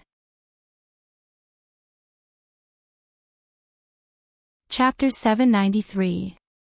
In these few days, Wu Huifei did not have an easy time. The emperor had been staying with Empress Wang. Although Empress Wang had just returned from Huayuan, it was not to the extent that she would not come to see her. It was not until Wu Feng deposited the money again and ran back to the capital like an emergency report that Wu Huifei knew the situation was troublesome. She waited anxiously for the emperor's punishment. In the end, all she got was a punishment of half a year's salary. The reason was that she had taken something from the palace to be sold. This was natural. To raise money to deal with Zhang Xiaobao, the Wu family had to contribute money in strength. Just the service fees for other people were not small. There was also the intelligence personnel running back and forth, as well as the various gatherings held to win people over. It was all money. Temporarily relieved, Wu Huifei looked at the flowers blooming as the warm wind blew. She asked the serving girl beside her, "Is there any news from home?" "Your Highness, Wu Feng fell ill as soon as he came back. The doctor has seen him and said he was frightened. He will be fine after a few days of rest." Wu Feng said he thought of a good idea to make the Tang Bank compensate, especially after waiving all service fees. However, he did not dare to do it again for fear of losing his head. The serving girl replied and put a small foot warmer by Wu Huifei's feet. The foot warmer was marked with the authentic symbol of Hai Yunjian. Wu Huifei had long been used to using things from the Zhang Xiaobao and Wang families. Even if she hated them to death, she would not go against them in terms of enjoyment. Hearing the serving girl's reply, she nodded and said, "He was frightened. He must have been frightened in Suzhou. Let him tell us the plan. This time, there is no need for him to do it. If it were Wu Yu, I don't believe that Zhang Xiaobao, who is busy with the matter of accumulating benefits while also being busy with business and taking care of Empress Wang's two evil children, can still find time to deal with one attack after another." "Yes." The serving girl turned and left. Another serving girl took her place and stood by Wu Huifei's side to serve. The news quickly spread to the outer house. After Wu Feng, who was lying on the sickbed, heard it, he sighed helplessly and called Wu Yu over to warn her. "This time, we have to be extremely careful. If we use copper coins to exchange for silk, we can suppress the price of the silk. Then we deposit the silk in the bank and withdraw it from the bank. Then the bank will have more silk and less copper coins. Then we will use copper coins to exchange for silk. After a few rounds, we will have more money and the bank will have more silk." Wu Yu nodded. "I know. It's just using money to bargain for the silk. You deposit the silk in the bank and then withdraw the money. You can earn money every time. I can do it." When Wu Feng saw Wu Yu's nonchalant expression, he became even more anxious and said, "It's easy to do, but difficult to hide." "What's so difficult about it?" "I won't be in a hurry to withdraw the money. I'll prepare more money to exchange for silk. When the time comes, I'll withdraw the money bit by bit. It will take 3 months. After accumulating a few times, I'll withdraw it all at once." Wu Yu felt that she finally had a chance to go out and do something. She was very excited. It could be said that a newborn calf was not afraid of a tiger. Wu Feng regretted telling her the plan. He gestured for Wu Yu to sit on the bed and said weakly, "Don't underestimate Zhang Xiaobao. Those who underestimate him are all dealt with by him. Don't tell me you didn't see anything from this confrontation." "See what?" "Zhang Xiaobao discovered our actions, but we still won. The imperial concubine didn't suffer any losses, but Zhang Xiaobao caused the bank to lose a portion of its income. The first person to deposit money will not be charged, and after a while, the rest of the people who deposit money will not be charged either. No matter how powerful Zhang Xiaobao is, won't he still be at a disadvantage?" Wu Yu carefully analyzed the situation and thought that she had taken advantage of Zhang Xiaobao. Thinking that she was about to use the silk to exchange for money, she said, "When I get a certain amount, I'll tell others about this method. Let's see how Zhang Xiaobao will deal with it." Wu Feng felt that he had lost even more strength. He looked at Wu Yu resentfully and forced himself to sit up. He felt a buzzing in his head and almost fainted. He leaned against the wall beside the bed and said to Wu Yu, who had a concerned expression, "Zhang Xiaobao doesn't care about the imperial concubine at all. It's like an adult looking at a child playing a trick. After easily resolving it, he goes back to doing what he should do. The method that we thought of is a joke to Zhang Xiaobao. Do you really think that he didn't want to charge a deposit fee because he couldn't think of any other method? That was because all the banks of the Great Tang worked together and were not affected at all. If he really thought of it on the spur of the moment, how could he make all the banks so stable? This means that he already had such a plan, but he didn't use it. He just happened to use it when we made a move. I'm really worried that the plan of exchanging silk for money will be affected in the same way. You must be careful. One step at a time. Don't be reckless. Really? Yes, I will be careful. Wu Yu said with uncertainty and promised. The sound of the waves and the clear blue water. Zhang Xiaobao, who had already returned to Jili province, began to instruct his subordinates to get busy with the spring plowing. This year was the same as last year. They would plant more soybeans and less rice. Only when the problem of the river was solved could they plant all rice. Soybeans were good and the land was good. As for the yield, it wasn't important. The tax paid last year wasn't much. It was just a formality. The surrounding provinces were the same. The Anong Protectorate had paid most of its taxes. The Raolu Commandery, Songma Commandery, and Bohai Commandery were still stubbornly holding on. They weren't willing to set the precedent. Once they paid the tax, they would acknowledge Li Longji's absolute rule. This was different from paying tribute. Wang Wan wasn't ready for war yet. She continued to train her army and looked forward to the opportunity of a small-scale battle. She could use it to train her soldiers.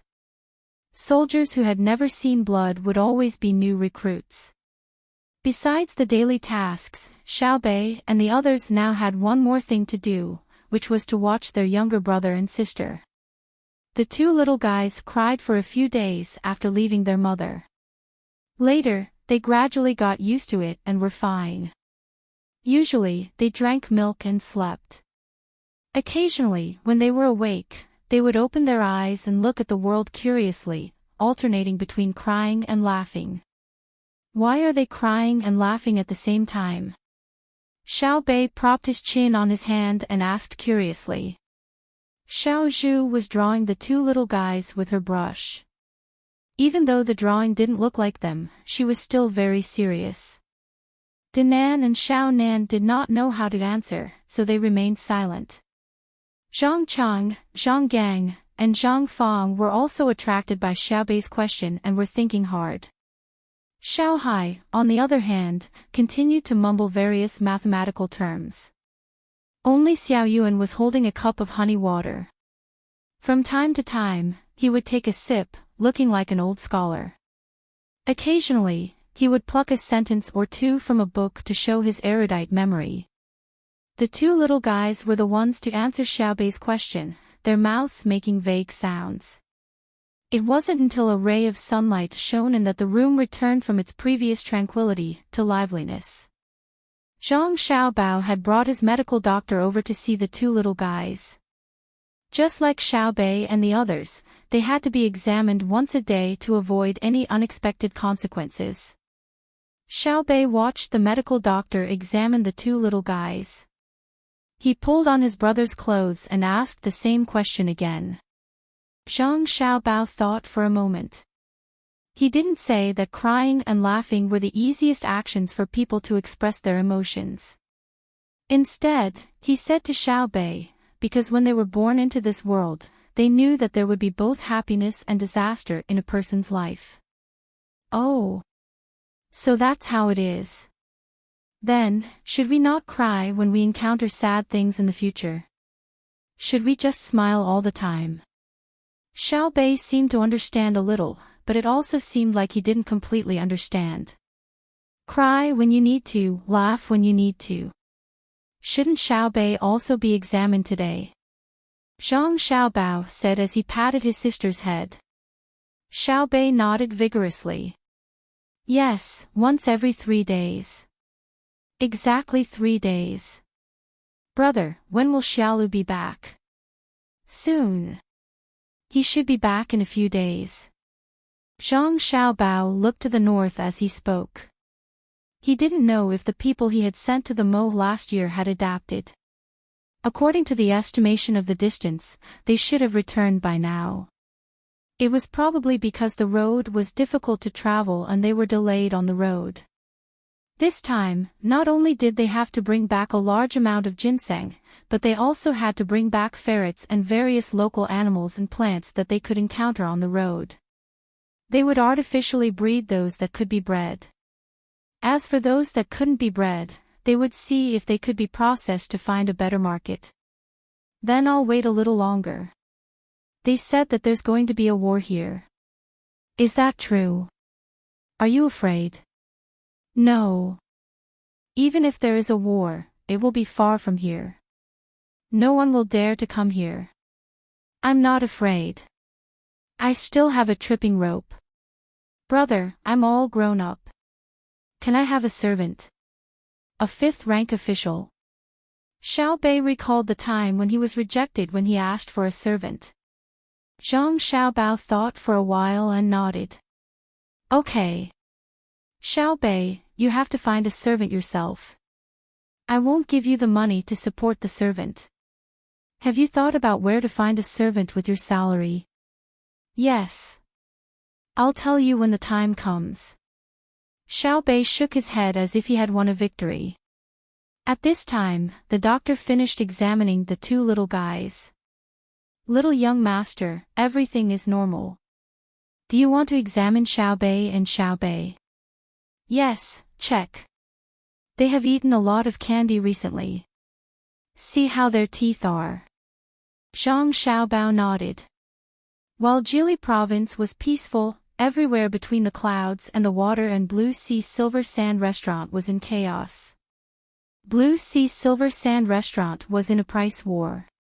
The price of wine and dishes dropped again and again, snatching a lot of business from between the clouds and the water. Just when everyone thought that between the clouds and the water would also lower the price, between the clouds and the water suddenly increased the price of wine and dishes. Many female waitresses were hired to be in charge of welcoming and delivering customers. The interior of the restaurant was reduced, but there were some extra things in the middle. For example, a small bridge over flowing water and a reflection of the moon in the pond were all made in the restaurant.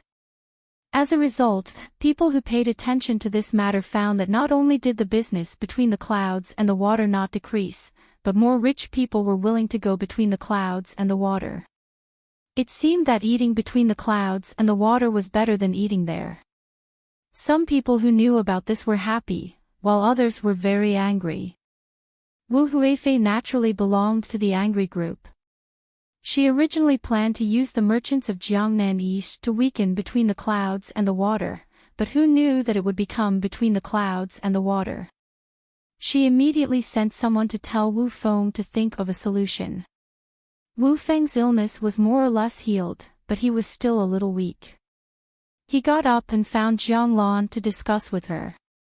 Manager Wu, why are you looking for me? Jiang Lan asked after the two sat down in the study. What else can it be? Between the clouds and the water didn't lose money, but earned more. This is different from what we thought at first. Can you think of another way? Wu Feng was a little helpless when he received this task, so he asked Jiang Lan when he got someone to send tea and snacks. Jiang Lan frowned when she heard that. She thought for a while and said, "This is not easy." The person behind Between the Clouds and the Water is Song Jinggong, the #1 person on the top list of billionaires. If you want to compete with him in business, first of all, it is troublesome to calculate, and second, you don't have enough money. You don't have money? Wu Feng asked. Yes, but we can't spend all of it on opposing the Shuiyun Club. Right now, we can't lower the price any further. This won't work against the Shuiyun Club. All of the merchants of the Jiangnan East Road added together will only be able to match the wealth of the Zhang and Wang families. The Zhang and Wang families have a lot of money. If we really go all out, we'll be losing 800 of our own men. Manager Wu, you can't expect us to go all out against Zhang family and Wang family, can you? When we first came here, we said that we would make money. Now that we have invested more and earned less, we can't afford to go all out. Jiang Lan looked like she was deceived, as if she was complaining and helpless. Wu Feng also looked a little embarrassed, but he didn't care. After all, a portion of the merchants of Jiangnan East, led by Jiang Lan, had already boarded the pirate ship. Hearing Jiang Lan's complaints, he asked, "Then what should we do now? We can't just watch between the clouds and the water grow stronger again. Now that things are like this, since we are going to go against between the clouds and the water, then we can't be the only ones doing the work. Don't tell me that no one hates between the clouds and the water. Why don't we find more people and join forces?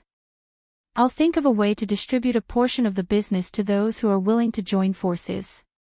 Jiang Lan pondered for a moment and suggested. "That's fine, I'll go and contact them now.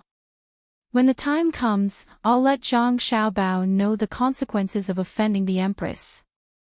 Wu Feng agreed and picked up his teacup again.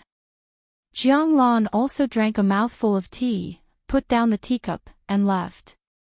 Wu Feng, on the other hand, began to busy himself with roping in other people, wanting to deal with between the clouds and the water together.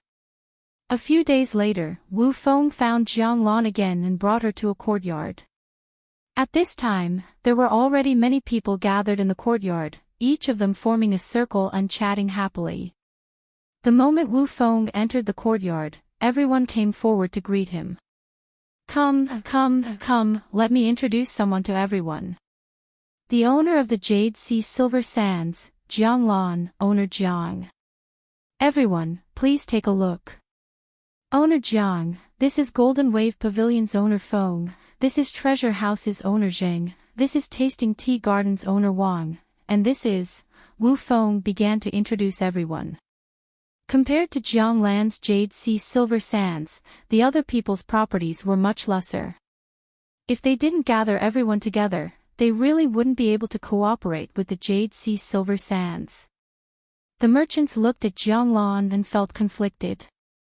They were jealous of Jiang Lan's Jade Sea Silver Sands, but they also admired it.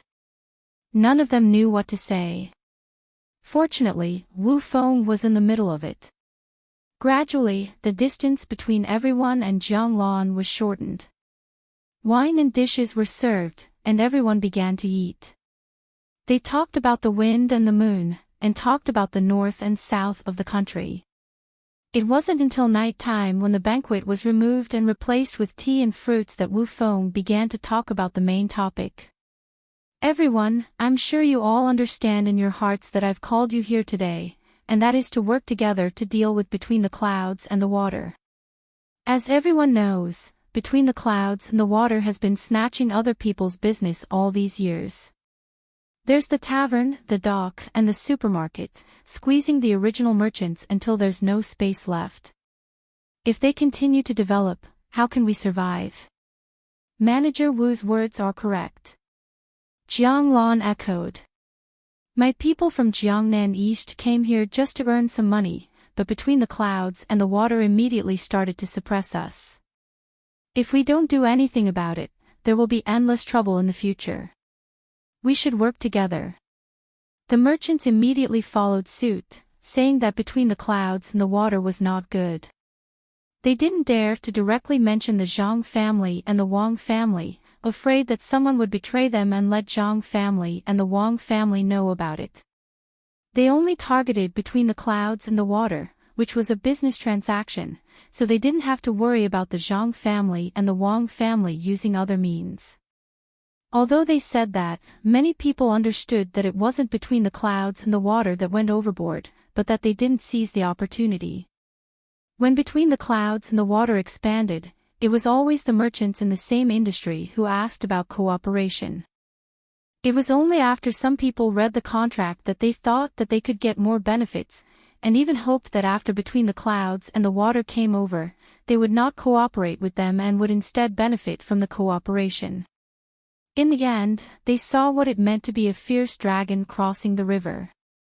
None of them lost money, and they only earned a little less than before. However, when they saw that the others who cooperated with between the clouds and the water were earning more, they felt that it was unfair. They wanted to bribe the local people who cooperated with between the clouds and the water to produce goods and snatch the business, but because of the contract, they couldn't succeed.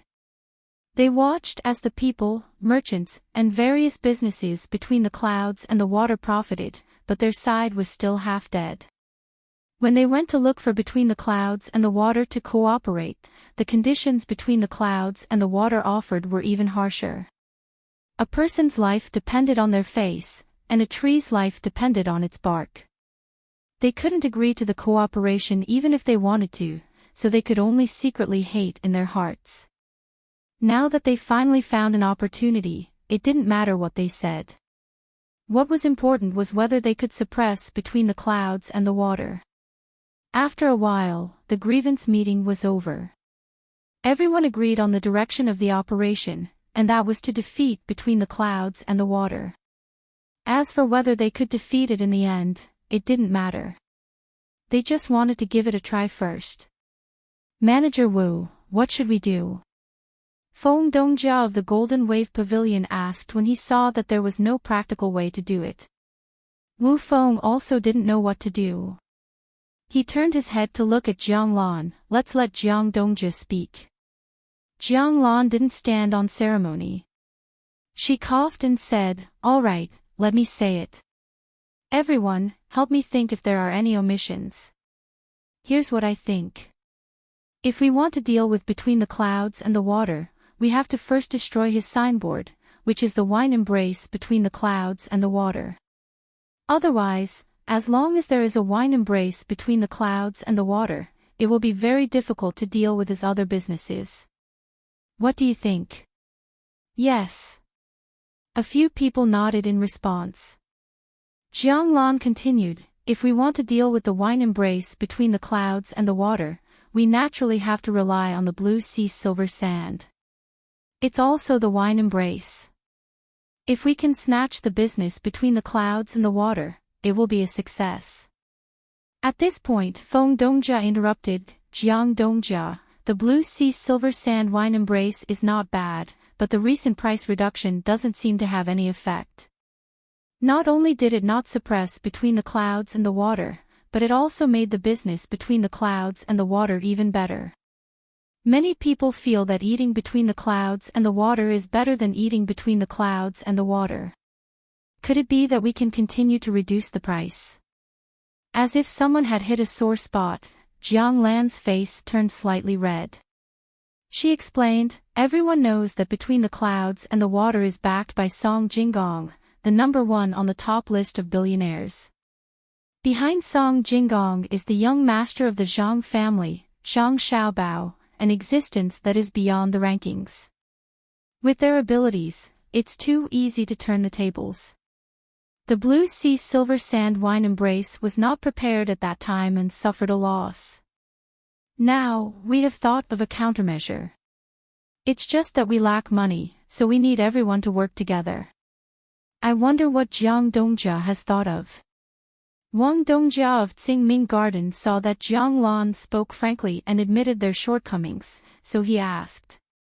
Well, divide the blue sea silver sand wine embrace into 3 levels. The highest level is on the 3rd floor, the 2nd floor is on the 2nd floor, and the last floor is on the 1st floor. You can earn money from both the rich and the ordinary people. Between the clouds and the water can only earn money from the rich now, and give up on the low end. The blue sea silver sand wine embrace has decided to combine the two. You can invest in the blue sea silver sand wine embrace and expand the business. I'm willing to give up the 1st, 2nd, and 3rd floors. I only need 1 floor, and the other 2 floors will be used to invest. Jiang Lan explained. Then how do we calculate it? Xing Dongjia asked again. Jiang Lan took out a few pieces of paper from her arms and put them on the table. She said, except for the capital and the central cities of Jiangxi province, other places will be calculated at a discount. For example, the blue sea silver sand wine embrace in Guanyi province is worth 3,000 strings of coins. If you take out 3,000 strings of coins, then each of you will get 50%. The 1st floor, 2nd floor, and 3rd floor will be divided into the 2nd, and 3rd floors. Those who want the first floor have to pay 20% of the money, those on the second floor have to pay 30% of the money, those on the third floor have to pay 40%, and the extra 10% is used to deal with public relations. In other words, if I want to occupy the first floor, I need to pay 1,200 strings of coins, and if I want to occupy the third floor, I need to pay 2,400 strings of coins. The extra 10% will also be paid, which is 600 divided by 9. It's more detailed. Everyone listened to Jiang Lan's words and began to pass the pieces of paper. It was written very clearly that when the money was paid, it would be put together. When the time came, it would be counted separately, including the cooks. If they still wanted to use the original Blue Sea Silver Sand Wine Embrace, they would have to pay separately. Everyone's investment in each bar could not exceed the original value of the bar. In other words, Jiang Lan wanted to hold the controlling stake. Everyone's investment would be used partly for renovation and partly for advertising. In order to show her sincerity, Jiang Lan did not charge any signboard fee. Otherwise, the name Blue Sea Silver Sand Wine Embrace would be worth a lot of money. After that, the money invested would be used to buy the surrounding houses and build more courtyards for people to rest in. The ratio was equal to the second, third, and fourth floors.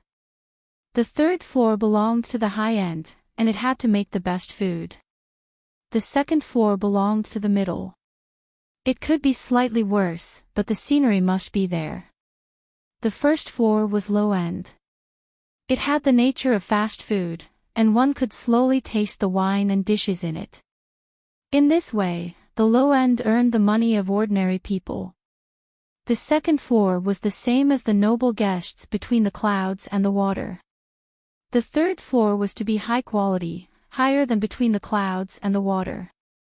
The merchants could choose first from the third floor, and Jiang Lan would ask for the rest.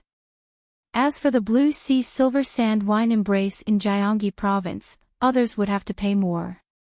When they first occupied the space, they spent a lot of money on public relations fees. The group of merchants began to calculate how much money each person should take and which floor to occupy. In the end, they realized that they could not occupy the third floor of the Blue Sea Silver Sand Wine Embrace. One was that the third floor was small, and there might not be that many guests. Moreover, the cost was high. The other was that if they wanted to have a foothold on the third floor, they had to have a good chef and ingredients. Otherwise, others would not go to the third floor. After some discussion, everyone reached an agreement. They immediately prepared the money and occupied the first and second floors. They prepared a separate space for Jiang Lan on the second floor for her to do other things. This way, the arrangement of shares would be reasonable. In order to take revenge, everyone raised money very quickly. In a few days, a large sum of money was sent to Jiang Lan, and a shopkeeper was sent over to see how to spend it. As the saying went, there was no such thing as an impermeable wall. While Wu Feng and Jiang Lan were preparing, someone spread the news. Gao Lishir, who had been paying attention to his son, found out about this matter. It just so happened that a lot of things were sent over from Jili province, including ingredients. Gao Lishir had someone prepare them and bring them to Li Longji. Li Longji had been in a good mood recently. One reason was that the people sent by Zhang Xiaobao and Wang Wan to the north had returned. They said that the land there was good, that there were almost no people, and that there were many resources. Another reason was that the two of them had bought a large piece of land in the new province's commander-in-chief's office not far from the Annong Protectorate. In the end, they found a lot of coal there, which could be used for smelting. There were also large pieces of amber and coal essence to be sent over to be used as decorations. In addition, ever since the Great Tang Bank had become more stable in Suzhou, more people were willing to save money. Zhang Xiaobao was gradually diluting the shares of other people. With more money, they could expand. What they needed to do now was to turn the recruits into conscripts. Actually, the amount of money spent was about the same, but the difference between conscripts and recruits was that they were stronger. Even though it would cost money to let them go back a few years later to find a job, they knew what they were fighting for when they fought. Soldiers with conviction were invincible. With so many good things happening at the same time, Li Longji deliberately invited Empress Wang and Wu Huifei to Xingqing Palace during the meal. Although the two women had their own plans in mind, they appeared to be amiable on the surface. The dishes had already been arranged, but when they were eating, they suddenly realized that there was an extra dish. Li Longji looked at the extra dish and turned his head to ask Gao Lisher. "Your Majesty, it was just sent over not long ago." Xiao Bao said that this is the meat of the Manchurian tiger. It tastes good and can nourish the body, so he sent it over. There is also a complete tiger skin, bones, and penis. Gao Lisher explained and signaled for a eunuch to bring a piece over. Good, tiger meat is good. What have Xiao Bao and Cuckoo been busy with recently? Does Lisher know? Li Longji asked happily. Your Majesty, Xiao Bao and Cuckoo sent a letter saying that they want to build a steelmaking furnace. They found many craftsmen to go to the governor's office in the new city and sent 3,000 soldiers to protect them. They failed a few times and still haven't succeeded. If they succeed, our army will be stronger. Gao Lisher replied and then frowned. Your Majesty, I heard that Blue Sea Silver Sand found many merchants to deal with between the clouds and the water. They are currently renovating. I don't know if Xiao Bao and Cuckoo will be able to take care of them. There's such a thing. Li Longji was stunned and also worried. At this time, Wu Huifei gently explained, Your Majesty, Xiao Bao is very capable. It shouldn't be a problem for him to deal with Blue Sea Silver Sand. If he really can't do it, Your Majesty can issue a decree and have the Blue Sea Silver Sand officials help between the clouds and the water. If the Blue Sea Silver Sand doesn't listen, then send troops to seize him. Your Majesty, you can't. If you send troops, where will between the clouds and the water be? Gao Lisher hurriedly dissuaded. Your concubine was wrong. Indeed, we can't send troops to deal with them. What should we do? Xiao Bao and Huan have given your concubine a lot of gifts. Wu Huifei quickly followed up. How could Li Longji not know that Wu Huifei didn't mean what she said? However, he couldn't side with anyone, especially not Wu Huifei. Otherwise, Xiao Bao and Cuckoo would be anxious. Write a letter to Xiao Bao and let him know.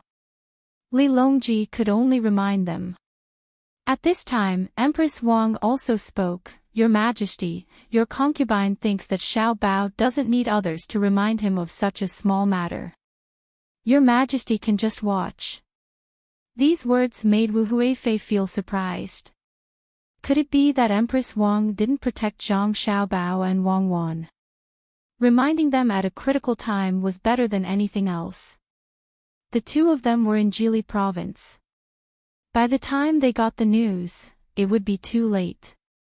Gao Lisher also glanced at Empress Wang and didn't say anything. Li Longji hesitated and nodded, agreeing with Empress Wang.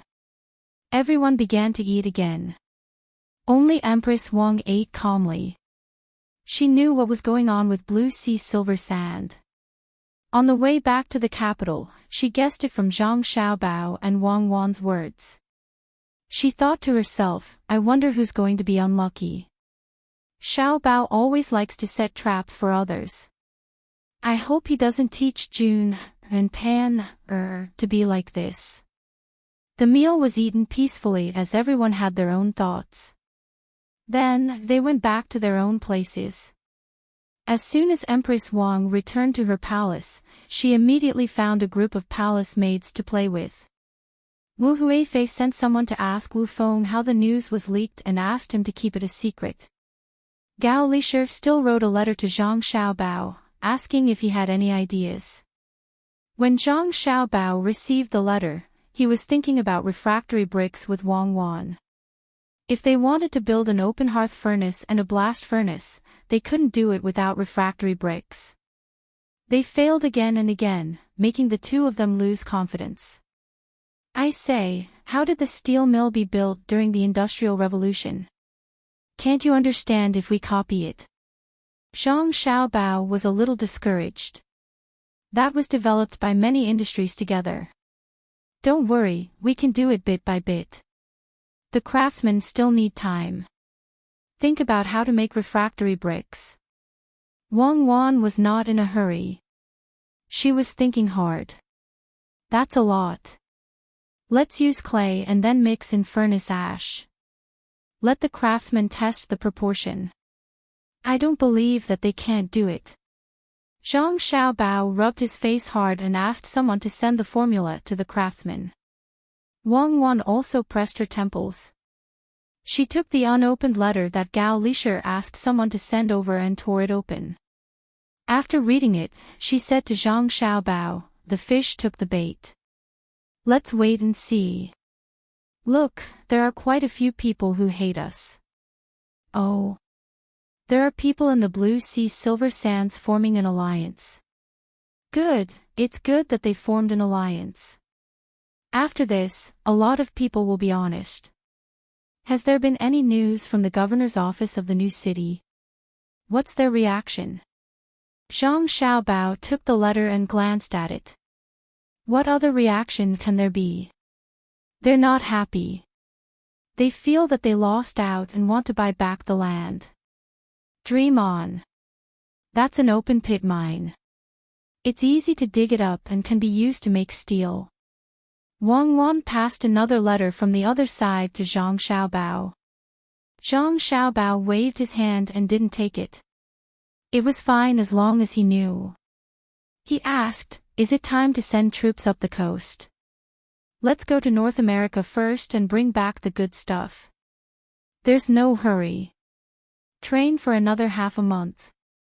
When the time comes, send 1,000 people to explore the road.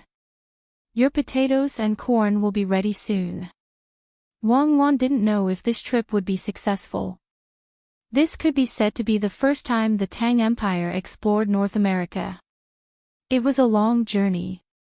She hoped that the people sent could overcome all kinds of difficulties. Under the attention of many people, the renovated Blue Sea Silver Sand reopened. The crackling of firecrackers didn't stop, and there was a long line of people who came to support the opening. The people gathered to watch the show. The people eating at Between the Clouds and the Water were also very curious. This was another war between two restaurants. It was just that no one knew who would win.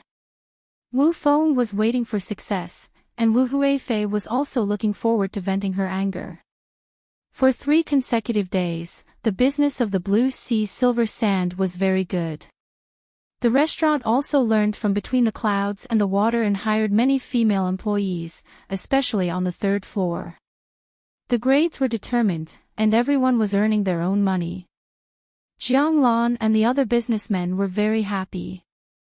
But as the 4th day came, the number of people eating at the Blue Sea Silver Sand gradually decreased. To be precise, the number of people eating at the 1st and 2nd floor decreased, but the number of people eating at the 3rd floor was still the same.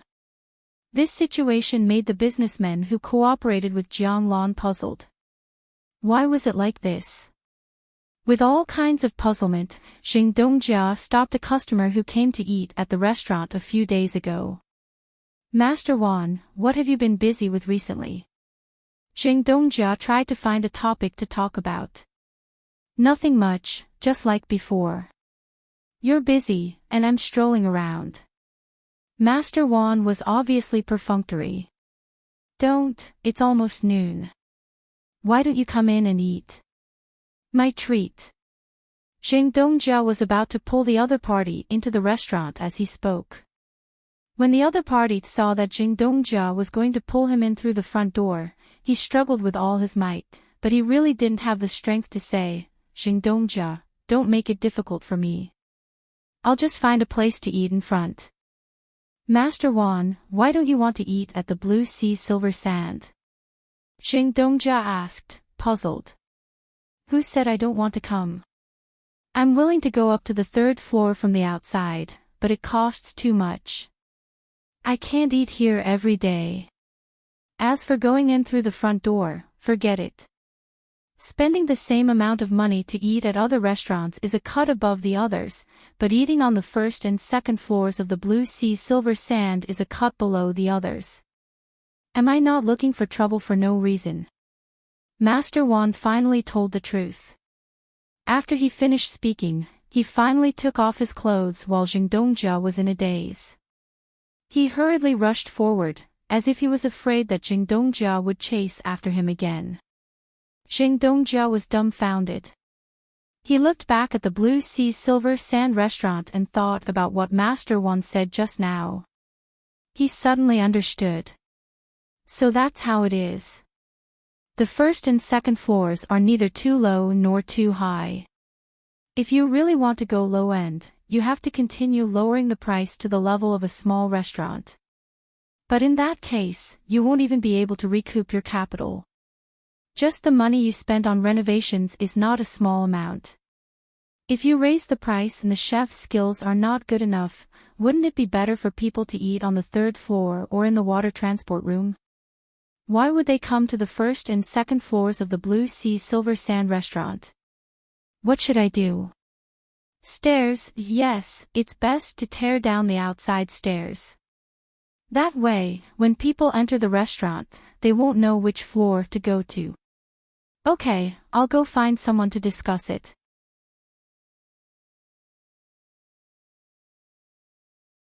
Chapter 794. When the people who worked with Jianglan found that the restaurant could not make money and came to discuss with Jianglan, Jianglan took out the contract she had signed and showed it to them. There were various clauses clearly written on it, and one of them was to build stairs outside on one day. The businessmen were dumbfounded. They saw that Jianglan wanted to prepare everything according to the contract. She did not look as easy to talk to as before. If they did not want to do it, they could not get back their investment. They could leave, but they could not take the money with them. It would benefit Jianglan and the others. Feng Dongjia, who was in charge of the first floor, could not help but say to Jianglan helplessly, Jiang Dongjia, the first floor of the Sea of Silver Sand that I have booked is almost no longer profitable. If this continues, we will lose money in a few days. Can Jiang Dongjia think of a way? The other businessmen who were not good at business also echoed. Since they could not threaten Jianglan, they could only speak softly. Jianglan frowned and looked sympathetic. It's difficult to think of a way. If there is a good way, the Sea of Silver Sand will not be inferior to Between the Clouds and the Water. If you want to talk about a way, there is one, but I don't know if you want to try it. Jiang Dongjia, if you really have a way, please tell us, Wang Dongjia asked anxiously. Well, it's not difficult. Since others are not willing to eat on the first and second floors of the Sea of Silver Sand, why don't we send it to other people's houses? Hire more servants and run around the various roads every day. The bicycles sold elsewhere are not bad. Buy a few and let the servants ride them. Write the words on the front of the bicycles and let people shout as they walk a few days ago. When more people know about it, they can stop and order food. Then let people ride back to the restaurant and send the food over. What do you think? Jianglan kindly gave everyone an idea. The businessmen thought about it and found that this idea was indeed not bad. Usually, people would send people to the restaurant to order food and let the restaurant send it over. Naturally, it could not be compared to someone riding a bicycle and shouting. Many people's eyes lit up. They were grateful and impressed by Jianglan. It was not easy to think of such a method. At this time, Feng Dongjia spoke again. Jiang Dongjia, it's good, but not many people come to the restaurant.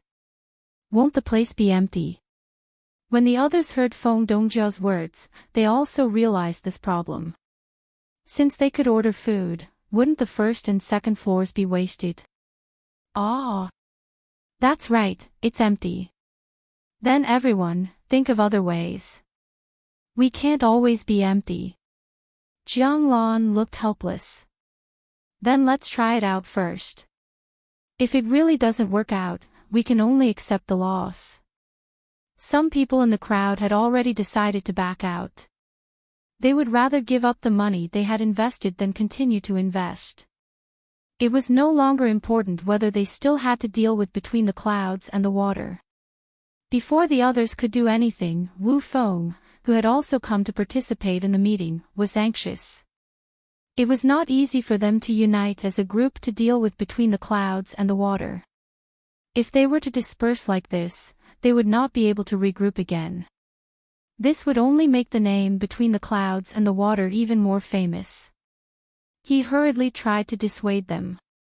Everyone, don't be anxious. Think about it again. There's always a way. Jianglan also said, fine, I'll think about it later. When I have a solution, I'll discuss it with you guys. Let's go buy a bicycle first. The merchants left one by one, very discouraged. Originally, they were planning to deal with between the clouds and the water.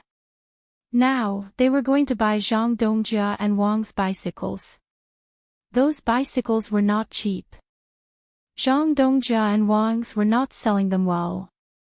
Other than the rich people who bought one or two for the sake of novelty, no one else was willing to buy them. The worst bicycle cost more than 100 strings of coins. It was still possible to ride a bicycle in the city, but outside the city, when it was raining and the roads were not good, it was better to ride a carriage or a donkey. When everyone left and only Jianglan and Wu Feng were left, Wu Feng said to Jianglan with a sad face, Jiang Dongjia, I don't know if they can still take out the money. Recently, they have to buy a batch of silk, so they are a little tight on cash.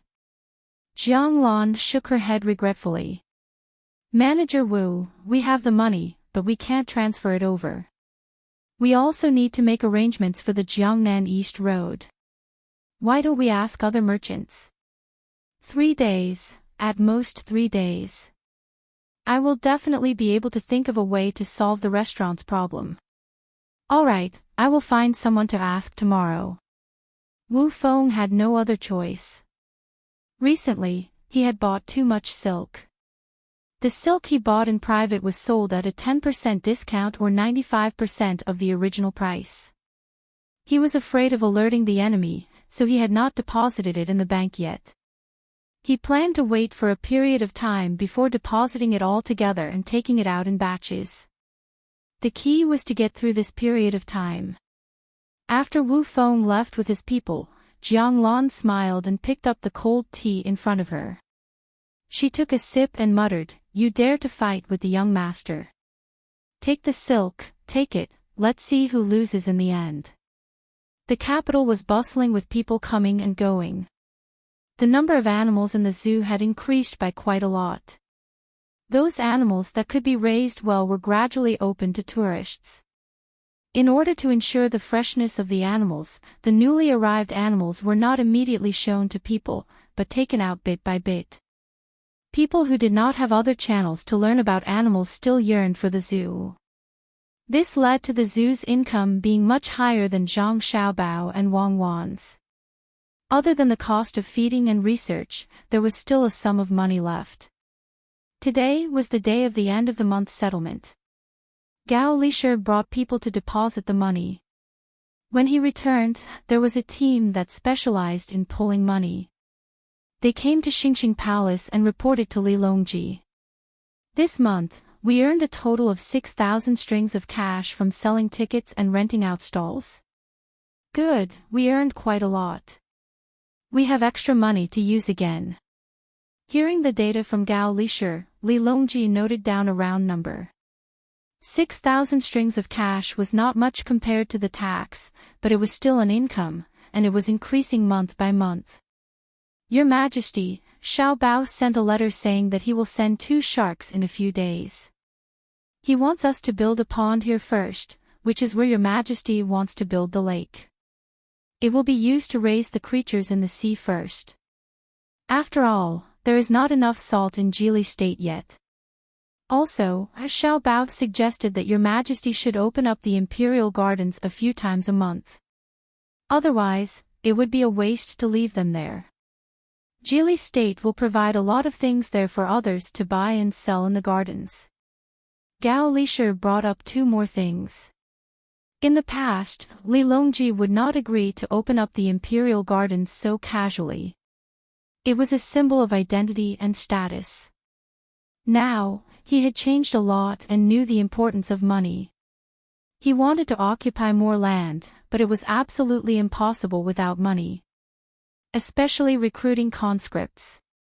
It was better than letting each place raise money to recruit soldiers. It could prevent others from rebelling. So, he agreed. Seeing that the emperor agreed to the two things, Gao Lisher took out a few pieces of paper that looked special. They were 6 inches long and 2 inches wide. There were delicate patterns printed on both sides. When he touched them with his hand, he could feel the bumps and depressions in some places. Li Longji took them and looked at them one by one. There were different numbers written on them. Some were 100 coins, some were 1,000 coins, and the smallest one was 10 coins. The paper was a little small. The only thing that did not change was Kaiyuan Tongbao. This is. Li Longji waved the paper in his hand and asked. Your Majesty, this is the money that Xiao Bao and Cuckoo asked people to make. In the future, it will be used to replace copper coins and silk. It is said that countless craftsmen work together to create this anti-counterfeiting thing. If you look at it, you can see the bumps and depressions in the blank space on one side.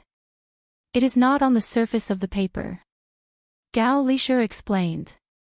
Li Longji held the light paper in his hand and looked at the largest number on it, which was 1 million coins.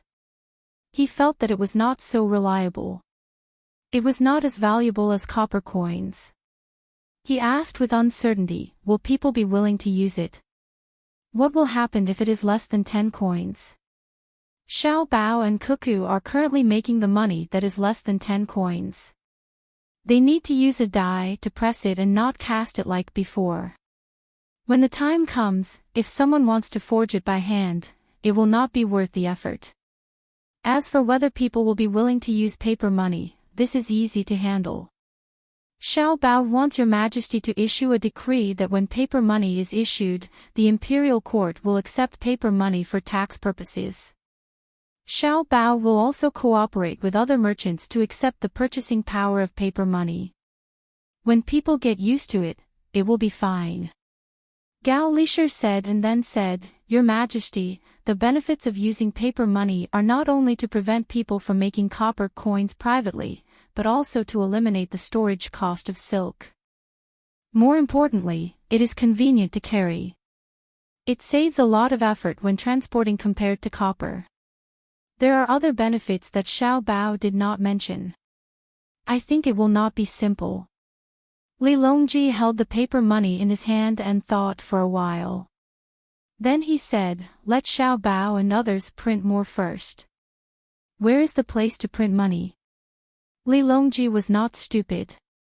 He knew that printing money was unusual.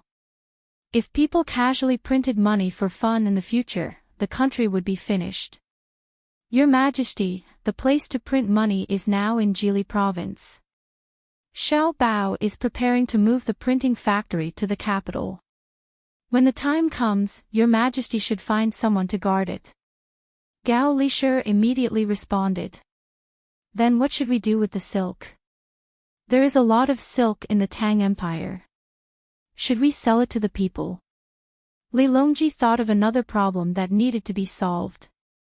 Gao Lisher sighed and replied, Your Majesty, there is already a market for the silk.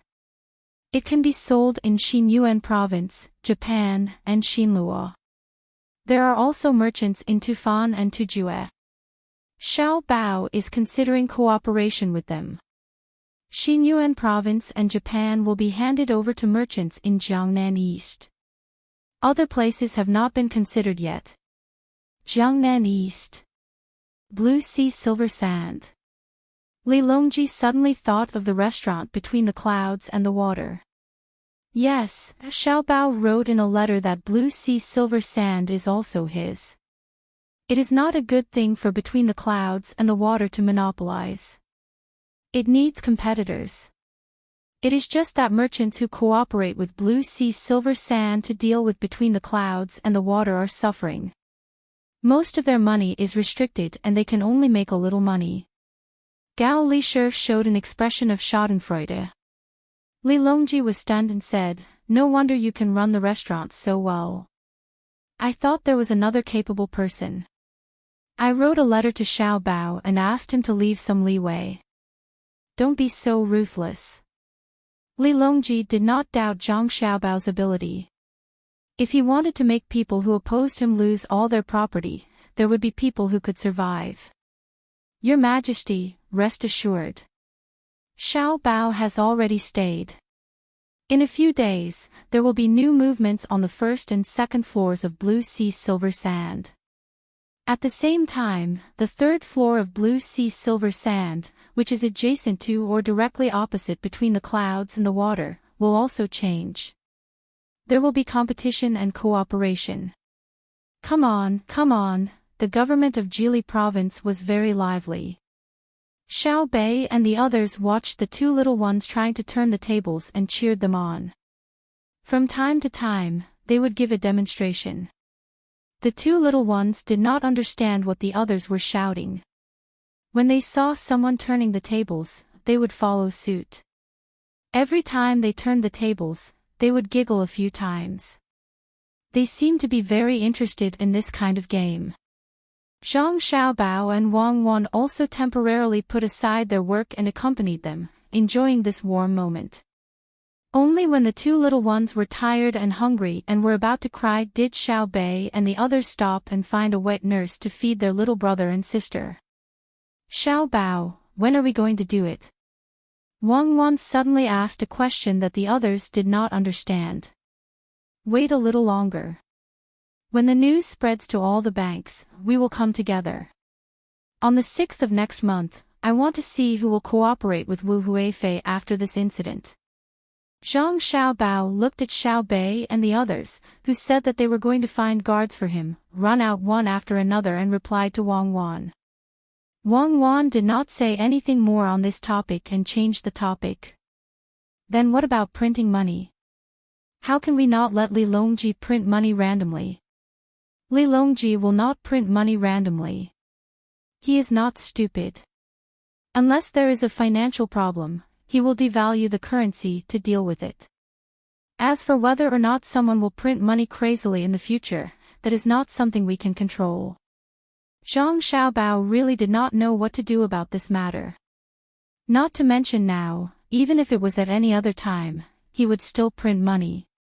Which country had not done this before? Wang Wan stretched lazily. Then let's wait until the 6th. I am sleepy, so I will go back and take a nap. Tomorrow, we will send 1,000 people to North America to find something good for you. The days passed by one after another. When the 6th arrived, the great Tang Bank suddenly posted a notice. It said a total of 2 things. The first was naturally paper money. Zhang Xiaobao contacted many merchants and agreed to accept paper money. Anyone who used paper money to buy things would enjoy a 5% discount this month. Those who were used to using money did not have any objections, but the ordinary people were confused. Could a piece of paper be used as money? Even with the merchant's promise, they were hesitant. They wanted to see the effect if someone else changed it first. The smarter people immediately thought of counterfeiting. In the past, they could secretly make copper coins, so now they could try to make paper money. However, when they saw paper money, they were discouraged. It was too difficult to make. If they used a pen to draw, it would be easy to make mistakes in the small details. They also had to find the same paper and the same oil. Drawing one would take at least a few months. It was also possible to draw 100 strings of coins. The problem was how to make the marks on the paper between the bumps and depressions on the money and the light. Those who wanted to counterfeit temporarily suppressed their thoughts. They needed to improve their skills.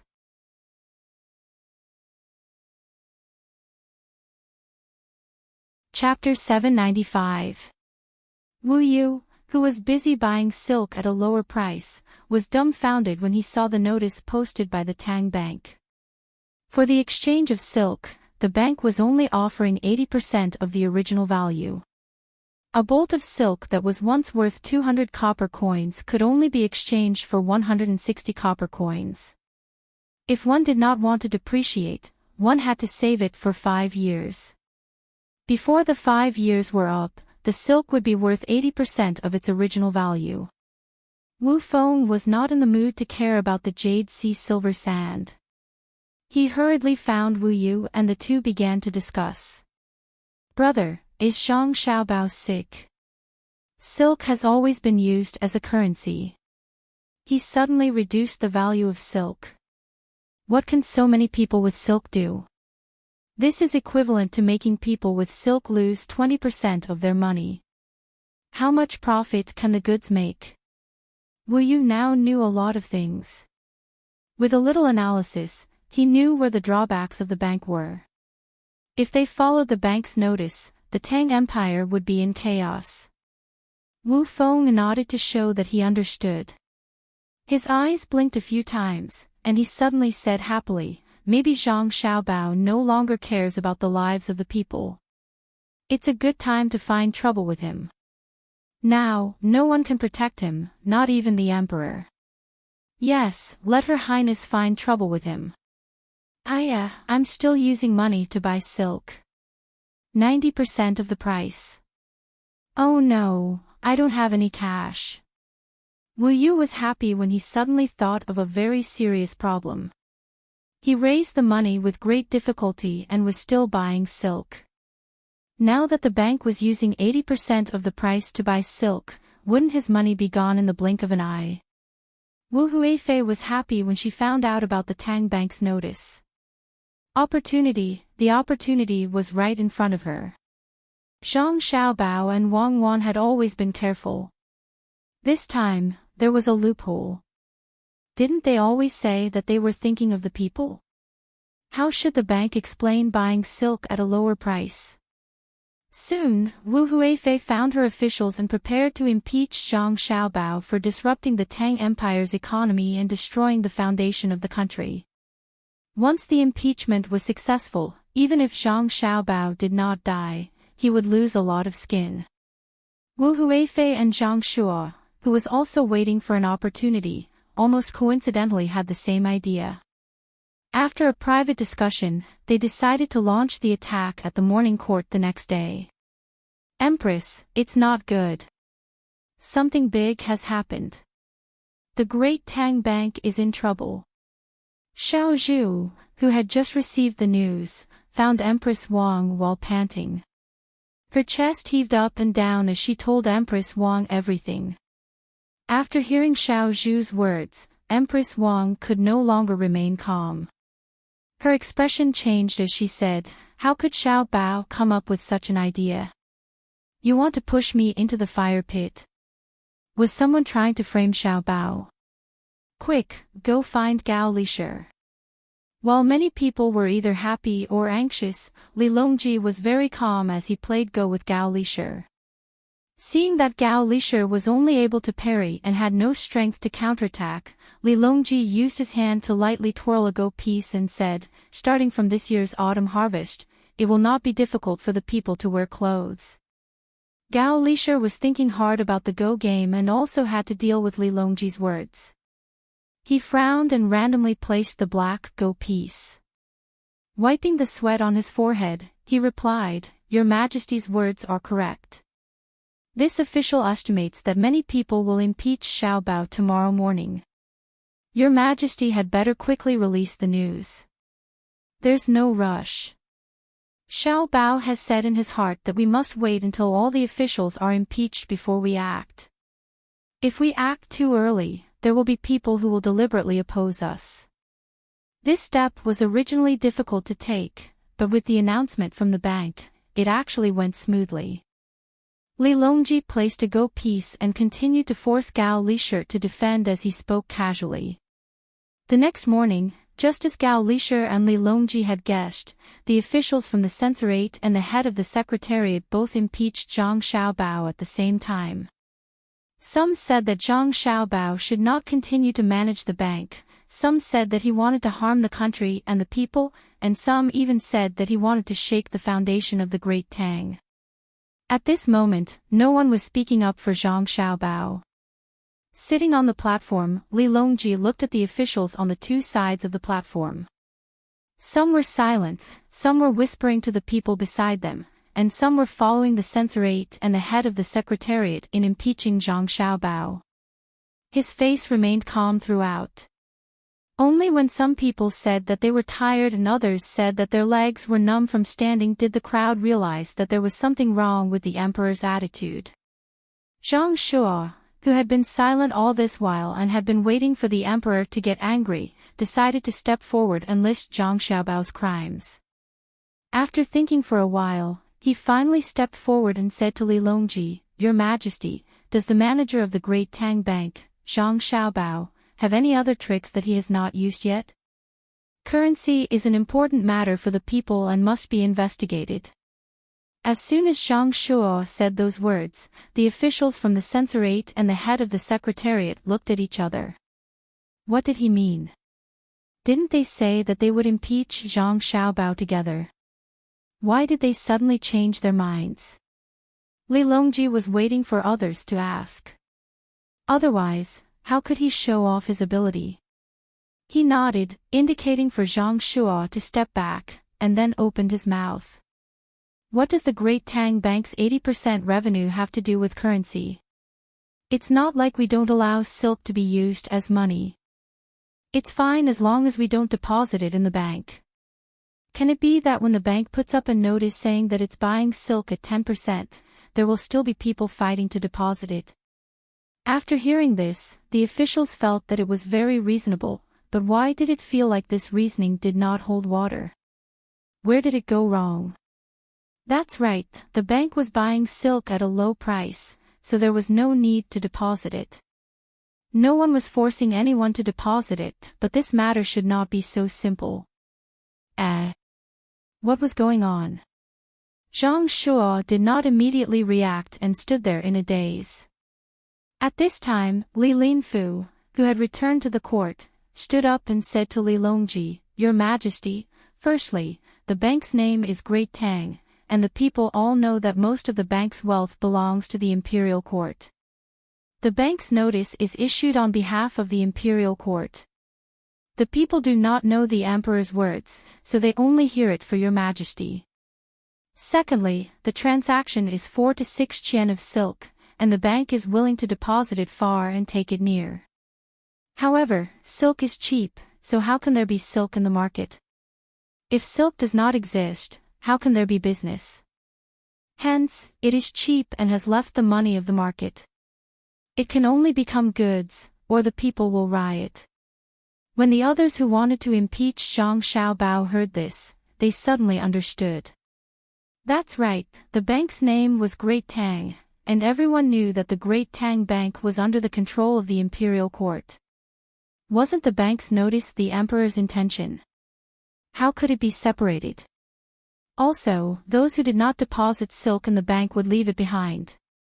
They would only deposit their money in the bank here and go to the place where they needed it. It had always been 40% of the silk and 60% of the money. If there was no silk left, how could they trade with others? If everyone did not want silk, the price would be even lower.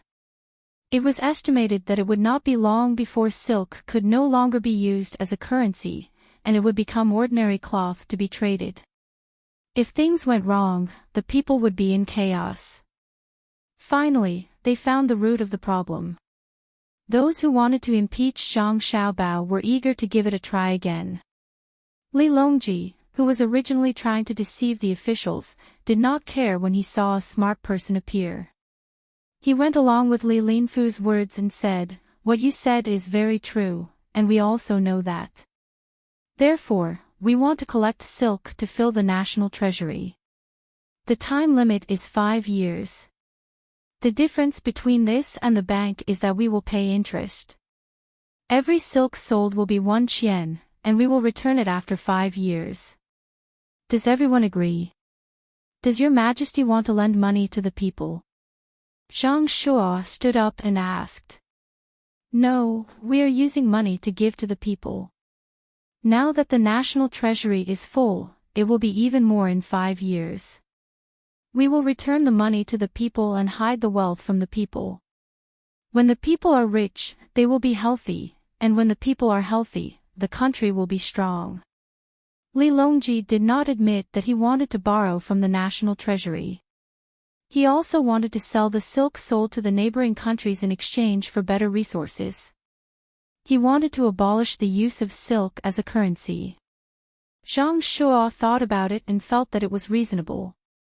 The national treasury was not lacking in money, and there was no need to cheat the people of their money. However, there was a problem with this, so he said, Your Majesty, every silk sold will be 1 qian per month. If it is 1 qian per year, it will be at least 12 qian per year, or 13 qian per year. If it is 5 years, it will be at least 60 qian per year. Does the national treasury have that much money? We are using money to make money. It is not like we are always keeping the money in the national treasury. We can buy goods from the neighboring countries. As long as we earn more than what is given in 5 years, it will be fine. Li Longji explained the problem. In fact, there was something he did not say, and that was that the currency would gradually depreciate. The more productive the economy was, the higher the price of luxury goods would be. When that time came, the price of currency would also fluctuate, and the general trend would be to depreciate. As the number of goods increased, the income of the people would also increase. This could balance out the value of the currency that was depreciating. However, the national treasury was really cheap. This was especially so for Xinyuan Island. The island was not small. From Zhang Xiaobao and the merchants who went there, they knew that there were many good things there. However, the local people were very poor in terms of daily necessities, especially clothes and beds. The local tribe leader was willing to send 100 people to work for a month for a beautiful piece of clothing. How could there be such a good thing in the Great Tang? After hearing Li Longji's words, the person who had just accused Zhang Xiaobao was speechless. Zhang Shuo was a little unwilling. Just as he was about to continue arguing for the emperor to punish Zhang Xiaobao, Li Longji spoke again. The printing of banknotes cannot be done in Jili province. It needs to be moved to the capital. Who do you think should be in charge of it? Printing money. These 2 words suddenly appeared in their minds. It was not only the person who had accused Zhang Xiaobao. Everyone focused their attention. Everyone wanted a share. In the end, Zhang Xiaobao was selectively forgotten. Even Zhang Shuo did not have the heart to continue to pay attention to Zhang Xiaobao. After a series of arguments, a balance was finally reached when the court was about to leave. The secretary of the palace took the lead, the Ministry of Revenue would do the work, the Ministry of Military Affairs would send people to guard the banknotes, the Ministry of Justice would set the punishment, the Ministry of Rights would think of a design that would conform to etiquette in the future, the Ministry of Works would provide the equipment, and the Ministry of Appointments would arrange the official positions. When everyone returned to their own departments after the court, they found that no one had taken advantage of the situation. They were all in charge of each other, and it was impossible to print any private money. Very soon, the imperial court's notice was sent to the local government offices and people were posted. The court set a time limit of 4 months. It would only take 4 months for the banknotes to be collected. After 4 months, it would not be collected. The court urged people to dispose of the banknotes in their hands as quickly as possible.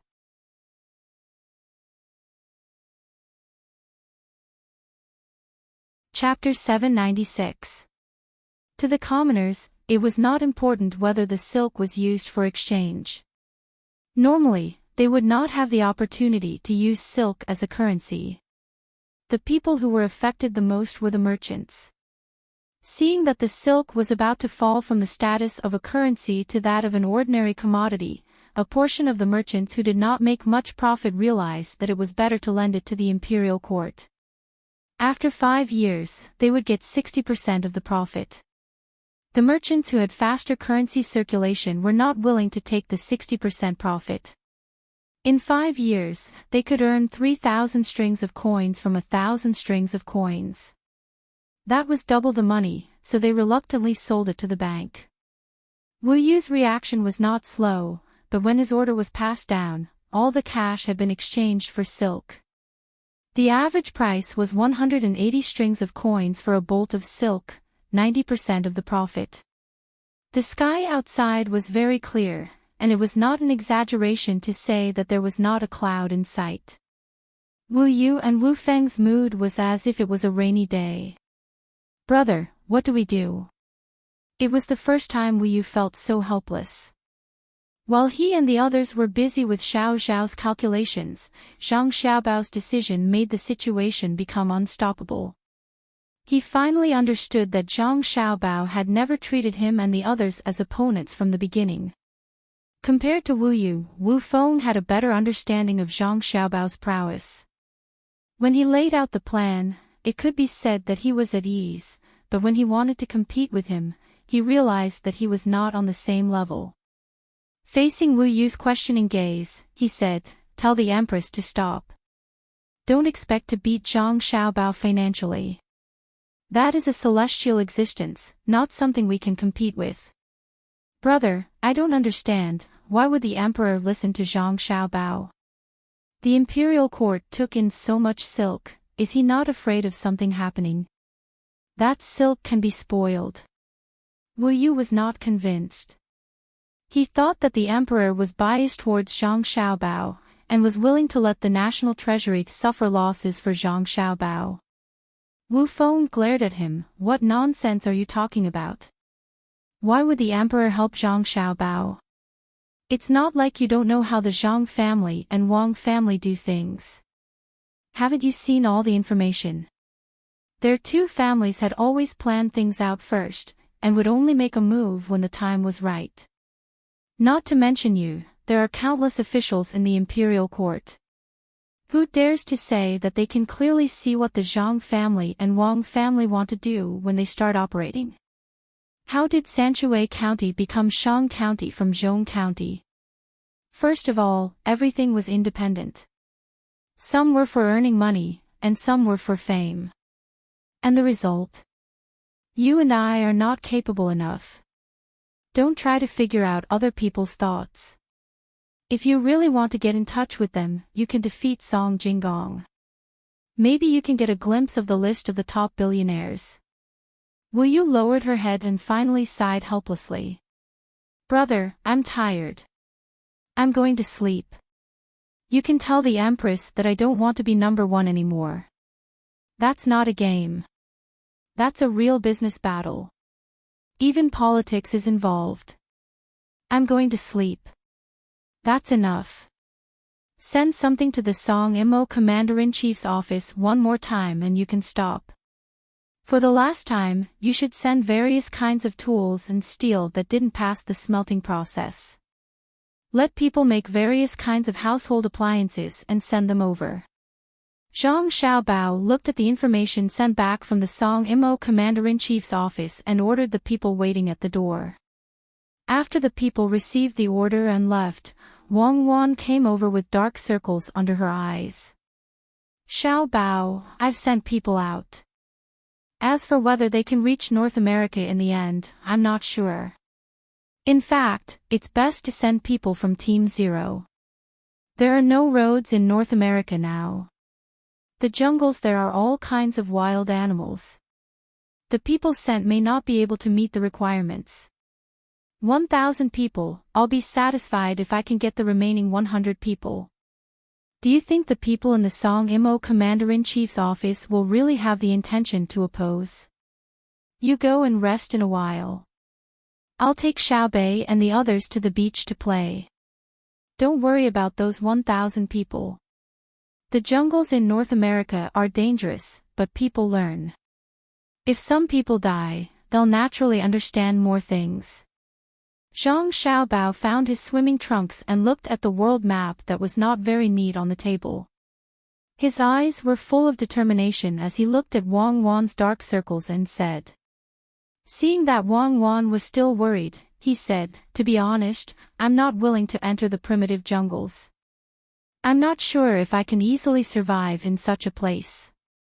Miasma, poisonous grass, insects, snakes, and wild animals. Whether it's the Delta, the Beret, or the Alpha, who can guarantee that they can return safely? I don't think the three you mentioned are the most powerful." "There are more powerful people than them," Wang Wan retorted. "I know you want to say that the special forces in China are all the same. The powerful people are not limited by the region or country. But in that kind of place, your Ba Wang flower is useless. The 1,000 people are just going to explore the road. We don't expect them to fight from North America to South America. Didn't you give them a lot of good things when they left?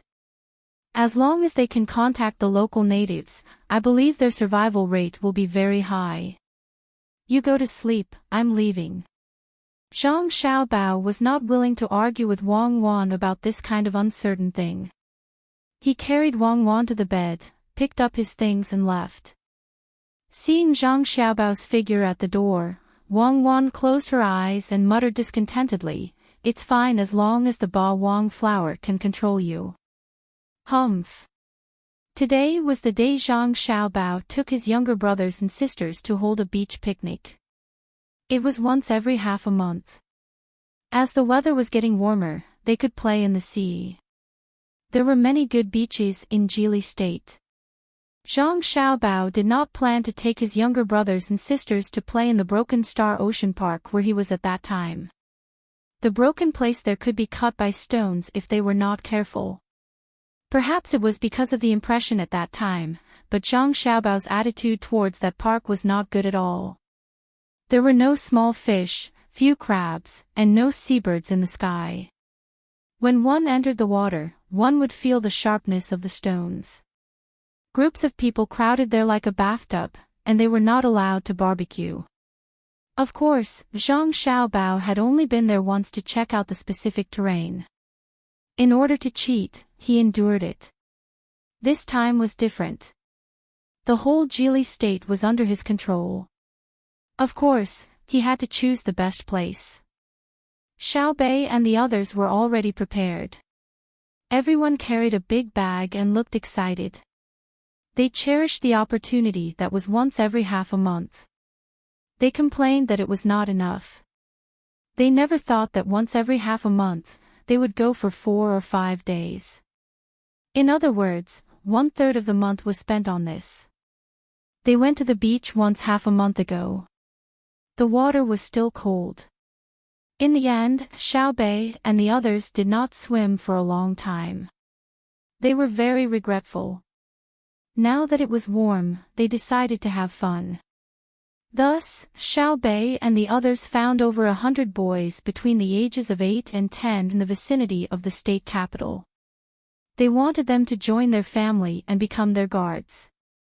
100 children were still unable to understand the true meaning of being a guard. They stood in a straight line with curiosity, waiting to set off. Yes, a straight curve, at least in Xiaohai's eyes. He divided the curve into sections of straight lines. According to his understanding of advanced mathematics, which he had not learned yet, this was the limit. At this time, the road in Jili State was much better than when Zhang Xiaobao and Wang Wan had just arrived. There was no need to deliberately fix it. Where there were people, there would naturally be communication. The people would find ways to fix the road themselves. The group of children walked forward on foot. Their calves were tense. Zhang Xiaobao also trotted beside them. The biggest advantage of children was that their physical strength recovered very quickly. Although the adults' perseverance was stronger than the children's, their bodies were not as strong as the children's. At the end of the day, when the children were tired, they only needed to eat a meal and rest for a while. The adults would feel their waist ache, back pain, and legs numb. When the stars and the moon accompanied them, Xiaobei and the others finally arrived at the beach. After the soldiers guarding the beach helped set up the tents and lit the fire, they gathered together excitedly. They put on thick gloves and roasted the prawns caught by the soldiers on the iron net. "Zhang Liang, roast a prawn for me." Xiaobei came to a boy and ordered. "Why?" "My name is Li Liang, not Zhang Liang." The boy who was ordered did not give Xiaobei any face. "You are my guard." Of course, the Zhang family's guard has to have the surname Zhang. Guards should do such things. Xiaobei explained to Li Liang seriously. "Then I won't be your guard." Li Liang immediately changed his mind. Xiaobei pouted. "I knew you were unreliable." "Xiao Yuan, roast a prawn for me." "Why?" Xiao Yuan, who was not far away, was puzzled. "Because I want to eat it." Xiaobei's reason was very good. "Tsk. If you are too far away, you will not be a grandson." Xiao Yuan replied. Xiaobei's eyes immediately glared. "Who are you calling a villain?" "I didn't say you were a villain. I said you were a woman." "Brother, prepare a rope for me. I want to make a tripping rope." Xiaobei shouted to Zhang Xiaobao, who was sitting at the side. "Xiaobei, I look down on you. Other than using this to scare me, what other abilities do you have? Do you think I'm afraid of you?" Xiao Yuan deftly picked up a freshly roasted prawn with a pair of tweezers and approached Xiaobei. "You didn't put salt, right? I only like to eat the original flavor." "No, it's the original flavor." "Brother, don't use a rope. This is called subduing the enemy without fighting." The sun jumped out of the sea. When the water was a little cold, Xiaobei had already jumped into the water. A little further away, there were soldiers stationed here to protect him. Xiaobei took a deep breath and lowered his head. He used both hands and feet to dive into the water. After a while, he emerged holding 2 shells in each hand. Looking at the people on the shore who didn't dare to go into the water, he muttered angrily, "Guards are really unreliable. Even touching shells makes them so scared. I'll do it myself. When I find better guards, I'll eliminate all of them." The local children that Xiaobei and the others found still didn't understand what guards meant, but the children in other places had already memorized the concept of guards in their hearts. Of the 100 or so children who came to the seaside, most of them didn't know how to swim. Only a dozen or so had gone into the water before, and they weren't very good swimmers. Xiaobei and the others, who couldn't count on others, could only jump into the water to fish for shells themselves. A wooden box with a pendant was placed on the bottom. When it was placed on the surface of the sea, it rose and fell with the waves. Xiaobei and the others surrounded their respective boxes and kept diving and floating, making the group of children on the shore surprised and impressed. Zhang Xiaobao looked at his younger siblings and prepared to rescue them at any time. When the temperature of the water rose little by little, the 100 or so children on the shore also jumped into the shallow water. A large boat appeared on the surface of the sea, gradually growing bigger from a black dot.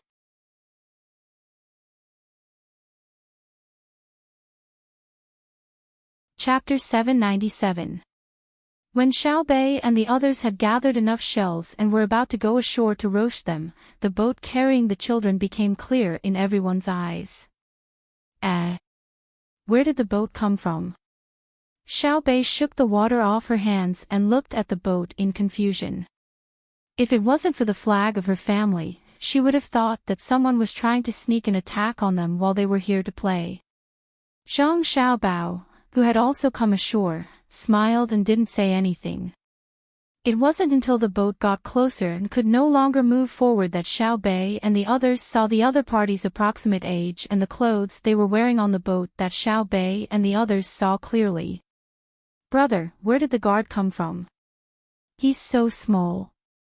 Xiao Bei opened her mouth in surprise and pulled Zhang Xiaobao's hand. "He's not small anymore. The younger ones are already high-ranking officials. How can a 10-year-old guard be small?" Zhang Xiaobao rubbed Xiao Bei's head and said with a wink. "Oh. So that's the case.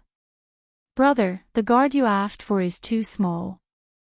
Xiao Bei reluctantly admitted this fact. Zhang Xiaobao shut his mouth again. Xiao Yuan, who was at the side, shook her head twice and suddenly revealed an expression as if she knew everything. She said to Xiao Bei, "Aha. As for this guard, I know. You know. Quick, tell me about it." Xiao Bei poked Xiao Yuan. My hand touched something hard in the water just now. I can't rely on the shells later. Who can help me roast them?" Xiao Yuan had a pained expression and waved her hand in front of her eyes. Xiao Bei pouted and muttered, "My brother will roast them for you. Tell me quickly." "I like to eat Xiao Bei's roasted shells. I don't eat other people's roasted shells. What should I do?" Xiao Yuan turned to look at Xiao Bei and asked. "You tell me first. After you're done, I'll see if I can roast them for you." Xiao Bei acted like an adult and began to negotiate with Xiao Yuan. "I forgot. If no one agrees, my brain won't work." Xiao Yuan shook her head. "I'll roast them for you. Roast shells, right? Okay, tell me." Xiao Bei pretended to be angry and turned her head to the other side. Satisfied, Xiao Yuan pointed at the boat coming over and said, "Do you still need to ask?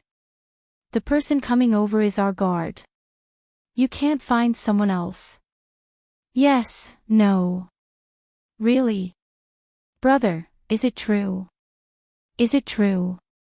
Xiao Bei excitedly grabbed Zhang Xiaobao's hand and shook it back and forth. Only then did Zhang Xiaobao reply, "Now we have bodyguards. Don't bully them." "I won't bully you, I won't bully you. I have guards now, where did they come from? It's so neat." Xiao Bei's eyes narrowed into crescents. As the boat got closer and closer to shore, the children on the boat could clearly see the people standing on the shore. They were just as excited as Xiao Bei. They were all from the Zhang family, Wang family, and Zhuangzi family. Usually, they were not as smart as the others. Since they were 7 years old, they had been taught and trained to help the main family ensure their safety. Now, they had been training for 3 years. Their physiques were much stronger than other children of the same age. After Zhang Xiaobao knew that Xiao Bei and the others had found guards to make things difficult for them, he sent someone to deliver a letter back. He did not expect them to be able to fight immediately. He only wanted them to be on good terms with Xiao Bei and the others and be familiar with each other.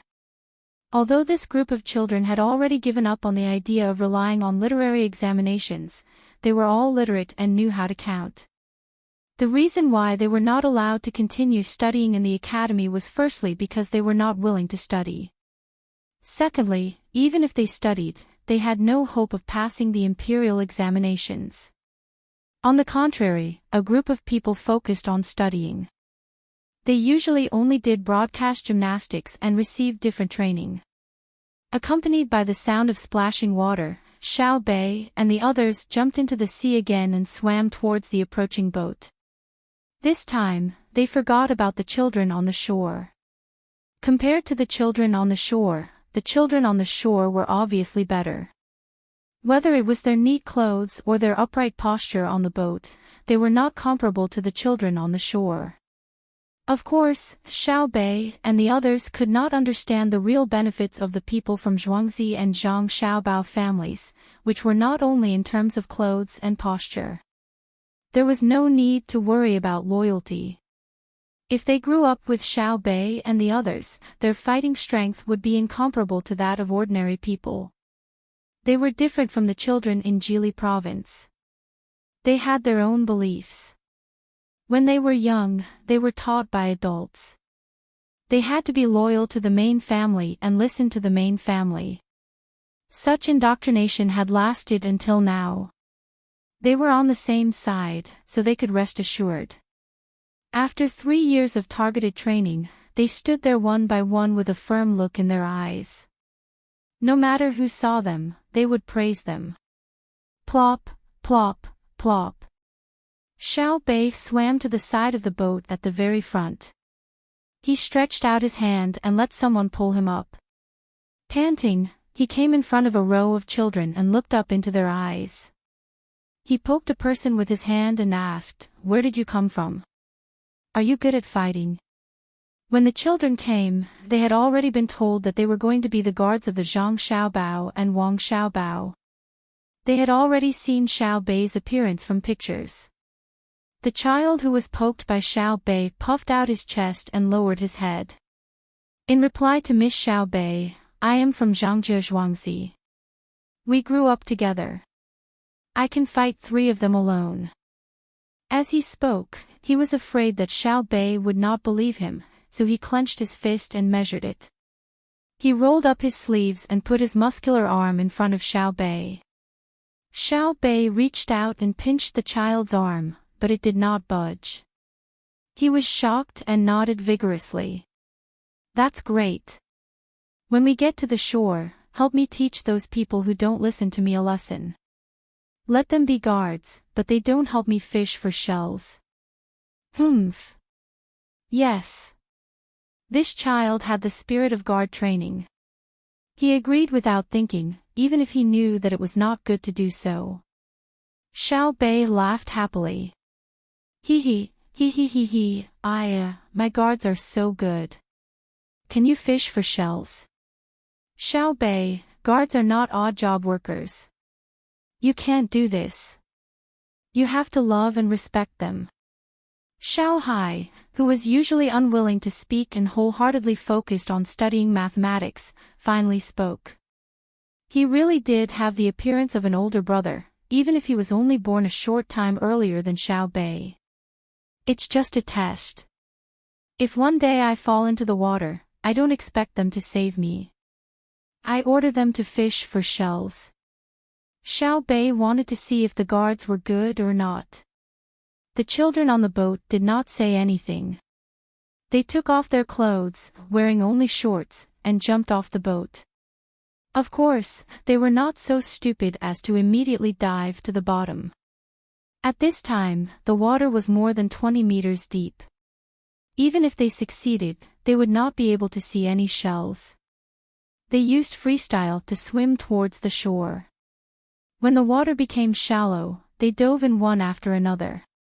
Looking at their practiced movements, one could tell that their swimming skills were not bad. After a while, the children's heads and hands appeared from the water. Every one of them was holding a shell. Xiao Bei's eyes lit up when he saw this. Jiannan Road, Pingzhou Pass. The sky was clear and sunny. The deputy commander in charge of the beacon tower, Fang Chongyun, was still the same as before. His eyes were bored as he looked at the beacon tower in front of him. The wisp of smoke had already become a scene that he could not forget. As long as he waited for 2 hours, he would not need to continue looking at the beacon tower. He could casually find someone to look at and rest. Loneliness, sometimes having nothing to do, is also a kind of loneliness. If it were up to me, there is no need to set up a beacon tower in the east of Jinchuan. Who would dare to touch Cuckoo's territory? One day, it will slowly end like this. Fang Chongyun placed the binoculars in his hand and muttered to himself. He closed his eyes and prepared to take a short nap. This nap lasted for 2 hours. In his dream, a fairy came over and said that she would treat him to a drink. She even continuously leaned on his body. The corner of his mouth unknowingly curled up. Just as he was about to move on to the next step, the fairy suddenly stretched out her hand and slapped him. "Io, you hit me." "Who hit me?" Fong Chongyun, who was awakened by the pain, covered his face and asked. "Commander Fong, it's not good. The beacon tower over there has already been 2 hours, and it's still burning. Furthermore, there are 2 wisps of smoke rising at the same time. It's not the same as before." The person who retracted his hand nervously pointed at the distant beacon tower and shouted at Fong Chongyun. "What? 2 wisps of smoke rising at the same time? It's been 2 hours. Not good. Quick, light the beacon and send people out to check." Fong Chongyun could no longer care about the pain on his face. He opened his eyes wide and shouted at the beacon tower.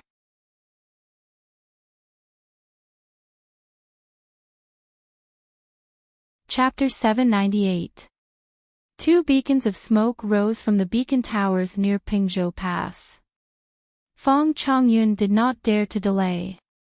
He ordered people to light the beacons and sent people to check on Jinchuan. There was 1 beacon tower every 30 li, and the distance was arranged according to visibility. From the time the beacon in Jinchuan was lit to when Zhang Xiaobao and Wang Wan received the letter from the pigeons in Jili Prefecture, it only took 11 hours. Most of the time was wasted on the pigeons flying. There was not much content in the letter. It just said that there were 2 beacons of smoke coming from Jinchuan. It asked Zhang Xiaobao and Wang Wan to consider what to do. 2 beacons of smoke, not the beacons of safety. It seems that there is some trouble over there. Is it Tubo or Tujue? Zhang Xiaobao understood the meaning of the 2 beacons of smoke. There was a line in Du Fu's poem, "Lone smoke rises in the desert." This did not only express desolation, but also a sense of peace in a distant place. 1 beacon fire was for peace. 2 beacon fires were for a situation. 3 beacon fires were for war. Of course, there were many details in the letter.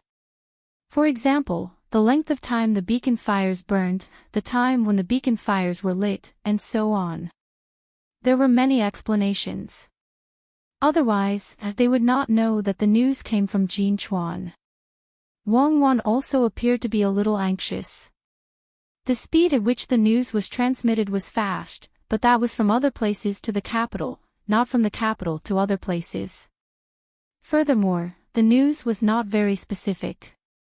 No one knew what exactly happened at Jinchuan. Looking at Xiaobei and the others who were still playing games with the newly arrived guards of Zhang Xiaobao and Wang family, Wang Wan looked to the west and said to Zhang Xiaobao, "Let's see what is going on first. Don't be afraid. There are more than 100,000 slaves over there. Even if they want to attack, they will not be able to do it in a short time. Could it be that the Tubo's life is getting more and more difficult, and they finally can't help but fight to the death? If that's the case, we'll have to go again. Jinchuan's army can't be commanded by anyone else. If someone takes a fancy to it and reports it to the imperial court, they should be moved to the Great Tang." Zhang Xiaobao nodded to show that he understood.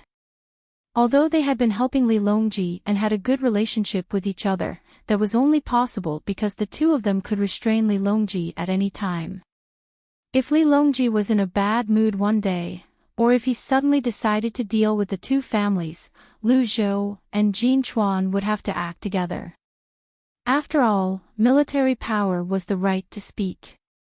As if sensing that her brother and sister were not in a good mood, Xiaobei, who was competing with the guards of the Zhang family and Wang family to see who could catch the most good things in the sea, suddenly stopped and hurriedly swam to the shore.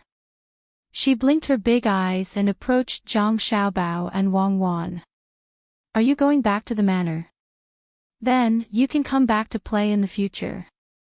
It's fine. I can still continue to train the guards when I go back. I've caught a lot of spoon worms.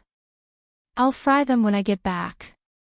Originally, they were going to stay for at least 3 days. If they were going to leave, they would only stay for 2 days. For children, playing for a while was a kind of happiness, let alone playing for a day. Xiao Bei was very sensible and resisted the idea of continuing to play. She had long been used to running around with her family. Zhang Xiaobao touched his sister's forehead and tucked back the hair sticking out of the swimming cap on his face. He said to Xiao Bei, "We're not going back. The matters in Jinchuan are the same as in Yizhou. It's the same here as in the manor." "Oh. Then, I'll go play." Is there going to be a war?" "Bring me along. I'm very powerful. Even Xiao Yuan is afraid of my tripping rope." Xiao Bei's heart settled back down. After saying this, she ran back into the water. When the water reached her thighs, she dove in with a splash and swam towards the place where the children were gathered. Seeing Xiao Bei swim back, Zhang Xiaobao revealed a smile. "Don't let the adults' matters affect the children. Let Shui Yun go and take a look. If necessary, beat them again." "That's fine. Someone, go and find Zhang Ying." Wang Wan ordered someone standing not far away. Zhang Ying followed them and searched for eagles by the seaside. Zhang Hu left with 1,000 soldiers to explore the road to North America. He brought along a lot of dogs. After a while, Zhang Ying arrived in front of Zhang Xiaobao and Wang Wan. "Let Shui Yun go to Jinchuan and ask what happened there. Bring back the news." Zhang Xiaobao pointed at Shui Yun, who was still soaring in the clouds, and said to Zhang Ying. After a whistle, Shui Yun spread her wings and landed on Zhang Ying's arm. She shook her head, giving people a feeling of puzzlement. Zhang Ying ordered someone to bring a pattern with the characteristics of Jinchuan.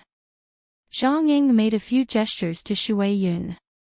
Shui Yun's gaze fell on Zhang Xiaobao and Wang Wan. She blinked her eyes and looked to the west. Zhang Xiaobao and Wang Wan suddenly had a strange feeling.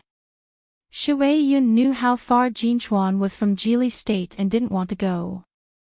"Someone, go and kill a cow," Zhang Xiaobao said to the person next to him. The family servants immediately went to the nearest place to find a cow, killed it, and dragged it back, dripping with blood. Zhang Xiaobao personally cut a few pieces of beef and fed them to Shui Yun one by one. He didn't care whether Shui Yun could understand or not. He said to her, "Go. You can still eat beef when you get there. When you come back, I'll kill another one for you.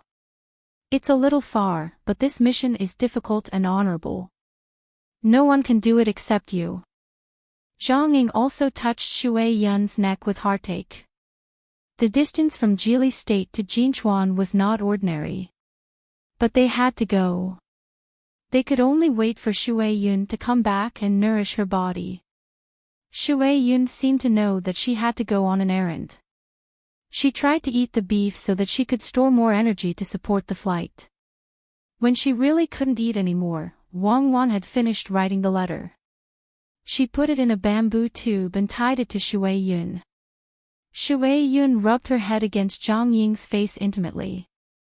Following the movement of Zhang Ying's arm, she soared into the air and circled in the sky. She let out a cry and flew to the west.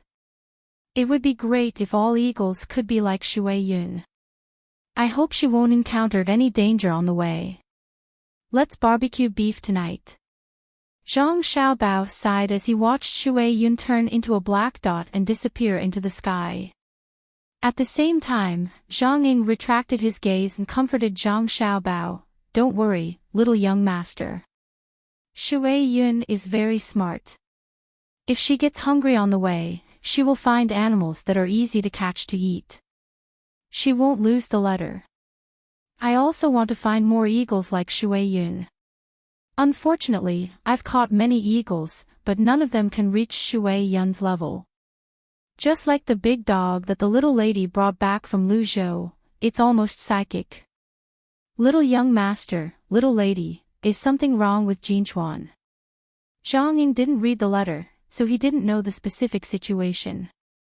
The two beacons are busy dealing with the matters here. The surrounding commander-in-chief manners are restless. If something really happened to Jinchuan, I'll discuss it with the people around me and go with Cuckoo. This time, I won't be surnamed Zhang if I don't make them obedient.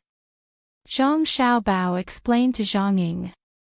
The most annoying thing for him was that he couldn't take care of both the front and the back. If Jinchuan's army didn't care, he could ask the imperial court to send a general to command it. Currently, there were a few powerful people who were good at war. Wang Wan was also furious. After Zhang Ying left to rest, she said to Zhang Xiaobao, Xiaobao, if something really happened to Jinchuan, let's Enrich take the people and hide. We can't go there for the time being. I have to deal with the surrounding matters first. How are you going to deal with it? Zhang Xiaobao truly didn't think that Wang Wan had other plans. I'm not telling you. There are many things that you don't tell me. Go guess. I'm going to swim. Wang Wan threw down these words, took off her outer clothes, and jumped into the sea in her swimsuit. Fine, I won't tell you. I rushed over here this morning because I had a good plan to share with someone. Let's see who can stand it. I'm going to swim as well. Zhang Xiaobao muttered to himself and jumped into the sea as well. Compared to Zhang Xiaobao and Wang Wan, who only found it troublesome, some people were in a bad mood because of the fire beacon incident. When the news came, Li Longji was in the morning court discussing state affairs with the officials. One was to continue opening the Great Tang Bank all over the Great Tang, and the other was to discuss the issue of the conscripts. The conscripts in Jili province could be said to have succeeded. The 30,000 soldiers who had been scattered throughout the various armies no longer had to eat just wine and meat like they had in the beginning. The soldiers didn't say anything. As long as their families had a good life, they had no reason to cause trouble. This kind of success gave Li Longji hope. He wanted to find another place to try again.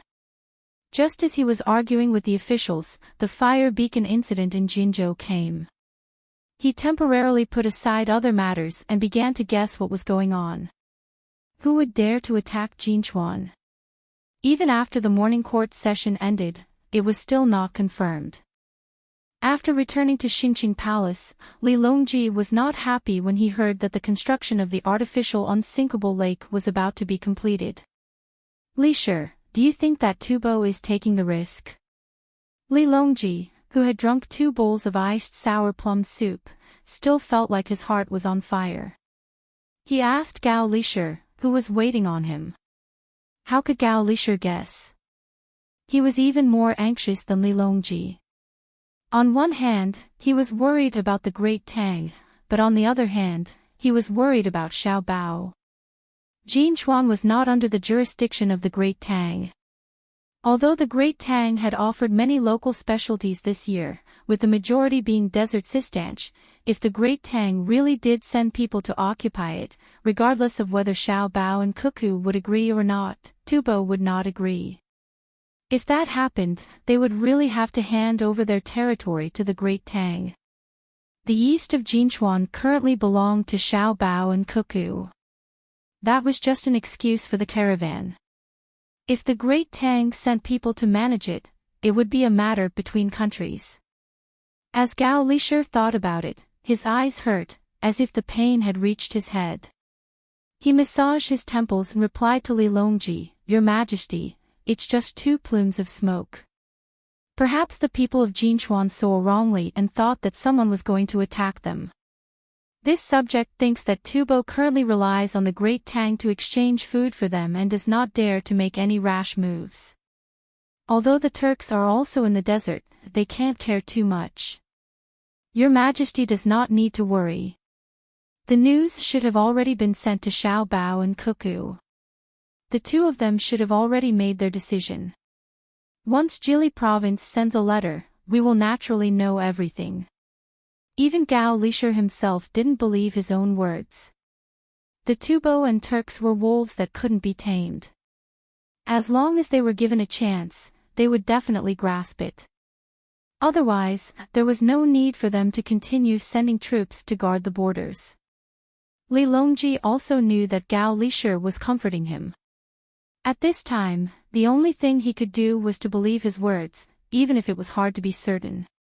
Send a letter to Xiao Bao and ask him what his plans are. Li Longji could not wait any longer. Shui Yun tried its best to fly, wanting to reach the place as soon as possible. It could feel the anxiety of its master. Even if it knew that the journey was long, it still wanted to complete the mission. The blue sky and white clouds accompanied each other. A light breeze blew and it spread its wings. Every time it flapped, it had to travel a long distance. In the place Shui Yun was determined to reach, quite a few people were busying themselves, setting up temporary camps to guard against others. Zhang Yuzhu tried his best to press a rope woven from straw on the sand according to a diamond pattern. He also placed the seeds of the Holoxylon amandendron tree in the middle and carefully watered them with water from a bucket pushed over from a distant lake. When the Holoxylon amandendron tree grew, it was possible to find desert cistanch in it to repay the master. This method was taught by the master's young master and young lady. As long as one could collect 10 caddies of desert cistanch in a year, he would have a good life and would receive a lot of extra rewards. One had to know how to be content. Even if there were no rewards, one had to do a good job for the master. One's family name followed the master, and a stable life was also given by the master. Just as young Master Han said, one would only know what happiness was when there was a comparison. When some people were sad because they did not have shoes to wear, they would find that some people did not have feet. He had to cherish the days he had now. Even if the duo people who came the day before yesterday were eyeing him covetously, he was not afraid. If they really dared to attack, he would fight them to the death. Thinking of this, Zhang Yuzhu worked even harder. He seriously planted every seed, hoping that it would sprout and grow up. Looking at the guards from the master's house, Zhang Yuzhu was even more afraid. Compared to Zhang Yuzhu, Senrignigan was in a very bad mood. The group of duo people in the distance did not plan to leave since the day before yesterday. They looked like they were going to stay here permanently and built a temporary camp by the lake. More than 500 people did not come to harass them, but they did not leave either. If they wanted to keep 500 people here, it would be too easy. There were more than 100,000 people. Just the number of soldiers alone reached 20,000. 40 against one person could strangle the other party to death with a pinch. Senrignigan was not worried about the 500 people, but what was behind them. There were also duo people in the Great Tang, so it was not strange. What was strange was that if they came to the lake in the desert, were they not worried that they would starve to death after eating the food they brought? When things were abnormal, there was bound to be a demon. Thinking of this, Senrignigan said to Han Xianfeng, who was also looking at the duo people with clairvoyance, "Young Master Han, do you think that the arrival of the duo people could be secretly supported by the Turks or Tibetans?" They are from two places. That can't be, right? Han Xianfeng could not be sure. The only thing he could be sure of was that the duo people who stayed by the lake did not come with good intentions. Mi Fan was already feeling uncomfortable. Ever since the duo people arrived, Mi Fan had not been able to eat. What kind of ability did Mi Fan have? It was very mysterious, and there was no way to explain it. However, it was this kind of existence that Mi Fan had never been wrong about since she had known it. Looking at it this way, the 500 duo people were the root cause. Let alone Han Xianfeng, who was unwilling to believe that the duo people had the support of the Turks or Tibetans. Even Senrignigan, who said this, did not believe it to be true. But based on the intelligence reports they had gathered, both the Turks and the Tibetans had such a possibility. While the Turks were internally unstable, Ever since the great Tang's Emperor Feng Chan had dispatched soldiers to guard the border, the Turks had begun to shift their focus to the desert. Although Tibetans were lacking in food and had an unequal exchange with the great Tang, the people who could eat large amounts of food were not slaves. The slaves only ate a small portion of the food. Taking advantage of the arrival of spring, they went to the mountains to dig up wild vegetables to replenish their food. There were also people who caught all kinds of insects to eat, especially locusts. On one hand, this could control the locust plague this year. On the other hand, a portion of the food saved could be used on real soldiers and a portion could be stored for future use. Even a ghost would not believe that these two places did not have any ulterior motives. Young Master Han, if I were the leader of the Turks or Tibetans, would support the duo people and secretly provide them with all kinds of intelligence and food supplies. I would let them understand the price of desert sistanch between the clouds and the water after it is made into a dish. The desert sistanch here does not look expensive, but it is not cheap either. If you pick 10 caddies of desert sistanch, you can get 10 strings of cash as a reward. 10 strings of cash is enough to feed 10 pigs for a year according to the current price of food. It can even be used to make a few sets of clothes for the pigs. But if you send it to between the clouds and the water and make it into a dish and sell it, it will be dozens or even hundreds of times the price. The nobles in the capital of the great Tang are proud to be able to eat this dish. Let the Polyeater understand and then fight with us. Once a fight breaks out, there will be even more Polyeater participating. Both the Tubo and the Turks can just watch from the sidelines. This is called killing with a borrowed knife. Young Master Han, you must be on guard. Sanri Nagan said a lot of words, wanting Han Xianfeng to come up with a good plan as soon as possible. If this continued, the pressure in his heart would be too great. How could Han Xianfeng not understand? He put down his clairvoyance and looked up at the blue sky. He took a few deep breaths in the absence of wind, and then looked at the beacon tower that was still burning with twin flames. Sanri Nagan, the news has been spread, but the young master and young lady are in Jili province. It can be said that it is a long journey. When the two of them know, even if they rush 800 miles, they will have to wait for nearly a month. In addition, the beacon can't send specific information. When the young master and young lady know, they will send people over and then send people back. It will take at least a month and a half to go back and forth. That is if it is not raining on the road and it is easy to travel. Let's think of a solution ourselves. Han Xianfeng meant that he wanted to make a plan with Sanri Nagan and then command the army to ensure the stability of this place. He, who had never commanded an army before, was worried and excited at the same time.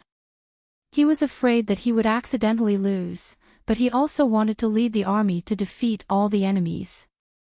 It could be said that he was very conflicted. Sanri Nagan nodded. He had commanded an army before. For example, the slaves he brought with him. He had also fought in battles before. Now that he had to command more people, he was also very nervous. From now on, the 20 of you are my guards. In the future, you have to protect me. I will take care of your meals and your monthly allowance. Xiao Bei, who had caught enough seafood at the seaside, chose 20 people from the 100 people who came from Sanshui County. These 20 people were the best at catching seafood, which meant that they were ranked in the top 20. The children who came to be guards would not object. They would do whatever the master said. They had already understood during training. Why? You want 20 people, what should we do? Xiao Yuan did not care about the psychological trauma of tripping rope and strongly objected. Xiao Bei also realized that she wanted more people, but she did not want to admit it. She deliberately did not look at Xiao Yuan's angry eyes. She lowered her head and looked at her little feet. Her 10 toes moved back and forth on the sand. When the atmosphere was too oppressive, she said softly, "You guys can divide the rest." I won't steal anymore, really. You've already finished stealing. How many people are there? Count. 1, 2, 3, 9 people, 100 guards. How can you divide 20 people? Do you think I don't know math? You divide 10. Xiao Yuan's math was far worse than Xiao Hai's. It took him a while to finish counting. If each person had 10, there would be 10 left. As he spoke, he was calculating how to divide the remaining 10. He had to continue counting. It was very troublesome. Xiao Bei also calculated. She calculated first. If each person has 10, then there are 10 left. Just enough for me. The remainder is very small. No, it's not like that. Brother Xiao Hai, how do you calculate? Xiao Yuan looked at Xiao Hai for help. Xiao Hai clearly had no interest in such a difficult question, but he still answered, if each person has 11 guards, then there's one left. What do you do in class? You have to ask me such a simple question. Oh, so it's like that. Xiao Yuan wanted to refute. His math was not good, but he was good at memorizing. But who asked him to be born later than Xiao Hai? He had to show respect. Besides, Xiao Hai's math was really good. At least, it was better than his. Xiao Bei looked up at her brother, Zhang Xiaobao, for help. Zhang Xiaobao looked at Wang Wan. The two looked at each other and smiled. This group of brothers and sisters was really fun. Nodding, Zhang Xiaobao said to Xiao Bei, indeed, each person has 11 guards. There's one left. Then I want 12. You're not allowed to fight with me for the extra. The smart Xiao Bei did not dare to insist on 20 guards. She knew the principle of cutting off friends, so she had always done so. Zhang Gang wanted to write a letter home and ask for more guards from the tribe. He did not want to fight with others for a few spots, but he did not dare. Seeing that no one said anything, he could only agree to the fact that Xiao Bei had one more guard. The 12 people who were ranked first in swimming were taken by Xiao Bei. She chose people so simply. She did not consider whether those who were good at swimming were still good on land. After the others had finished choosing their guards, Xiao Bei came to Xiao Hai's side like a little sister. She grabbed Xiao Hai's hand and shook it vigorously. Brother! You don't usually need guards. Why don't you let me help you train them? Is that okay? Is that okay? Usually, it was too difficult to get Xiao Bei to call him a brother. Who asked the 4 little guys to be born so close together? Xiao Hai did not care about guards.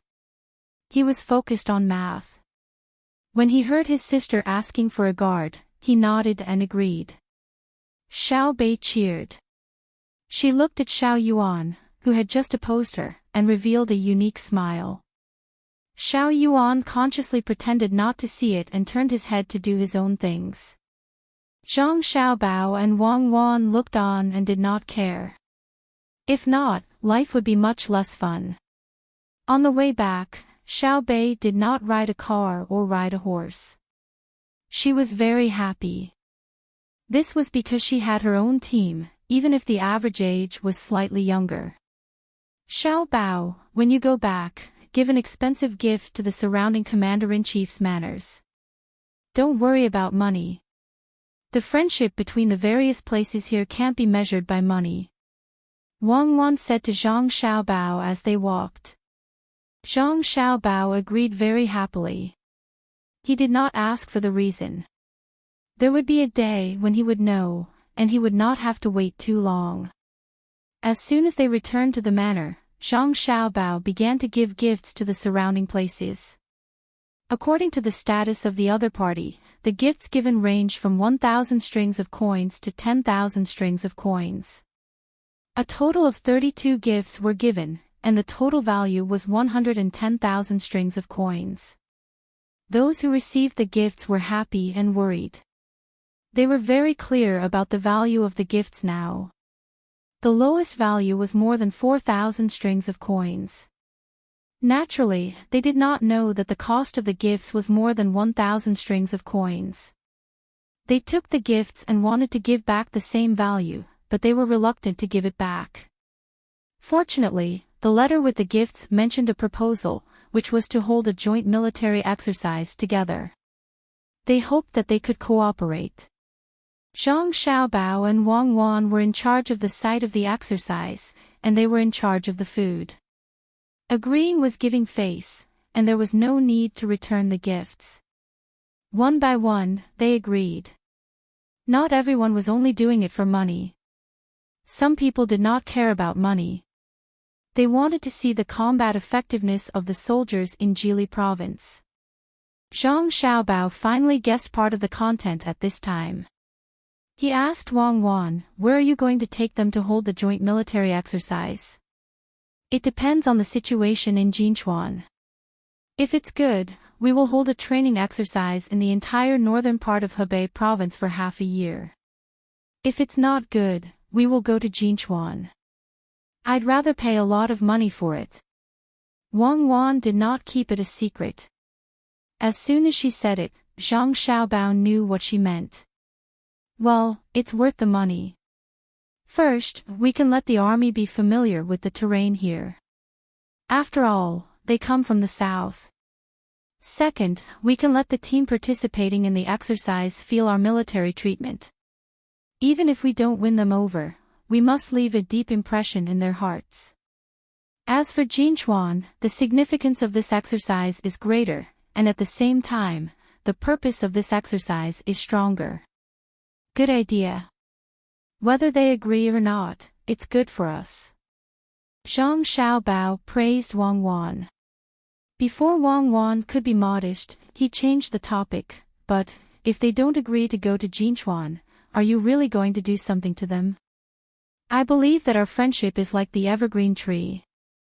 When I gave them very precious and valuable gifts, I never thought about money. Betrayal is shameful. I believe they won't betray us." Wang Wan said sincerely. When the various forces in northern Hebei province were busy transferring troops for the exercise, Shui Yun flew over mountains and rivers and finally arrived at Jinchuan. Under the shocked gazes of Han Xianfeng and Sanri Nigan, she lowered her head and scratched the ground with her claws, reminding Han Xianfeng what she should do. "Shui Yun. Why are you here? Come, get some water. Kill a cow and drag it here. Hurry, our Shui Yun flew here from Jili province. She's exhausted." Han Xianfeng knew Shui Yun. When he was in Sanshui County, he often dealt with Shui Yun. When he saw Shui Yun, he was surprised at first and then felt sorry for her. While instructing his subordinates to prepare the things, he walked up to Shui Yun and held her in his arms. To him, Shui Yun was not an eagle, but a person. Sanri Nigan took a few deep breaths to calm her heartbeat. Then she said, "She's Shui Yun. The world's #1 eagle. She's really amazing. She can fly here from Jili province. She's worth a lot of money. Let's see what she brings. Take a rest. Come, Shui Yun. Drink some water first. The fresh beef will be here soon. Let me see if you've lost weight." Han Xianfeng treated Shui Yun like a person. He had someone bring a basin of water to Shui Yun and stood to the side to make room for Shui Yun to drink more comfortably. Shui Yun was indeed exhausted. She only ate a little rabbit meat and drank some water because she was in a hurry. She spent the rest of the time flying. When she was tired, she would soar, rest, and continue flying. She lowered her head and gulped down the water. When she was almost done drinking, the beef was also sent over. Han Xianfeng chose the best beef and cut it into strips to feed Shui Yun. Shui Yun slowly swallowed the meat before taking the letter out. Sanri Nigan also came close to read it. The first sentence of the letter was not to ask about what happened here. Instead, it told Han Xianfeng that Shui Yun needed rest and beef. Then it asked what happened to Jin Chuan. It gave a few guesses and suggestions. If they matched, they could follow the plan in the letter. While the two were reading the letter, Shui Yun, who had eaten and drunk enough, flew to the roof to sleep. Seeing that it was getting late, Han Xianfeng didn't go to Shui Yun immediately after he finished writing the letter. Although eagles had great endurance and could survive for a few days without eating, drinking, or sleeping, he didn't want Shui Yun to go back immediately. Anyway, the carnivorous people were more obedient and didn't do anything out of line.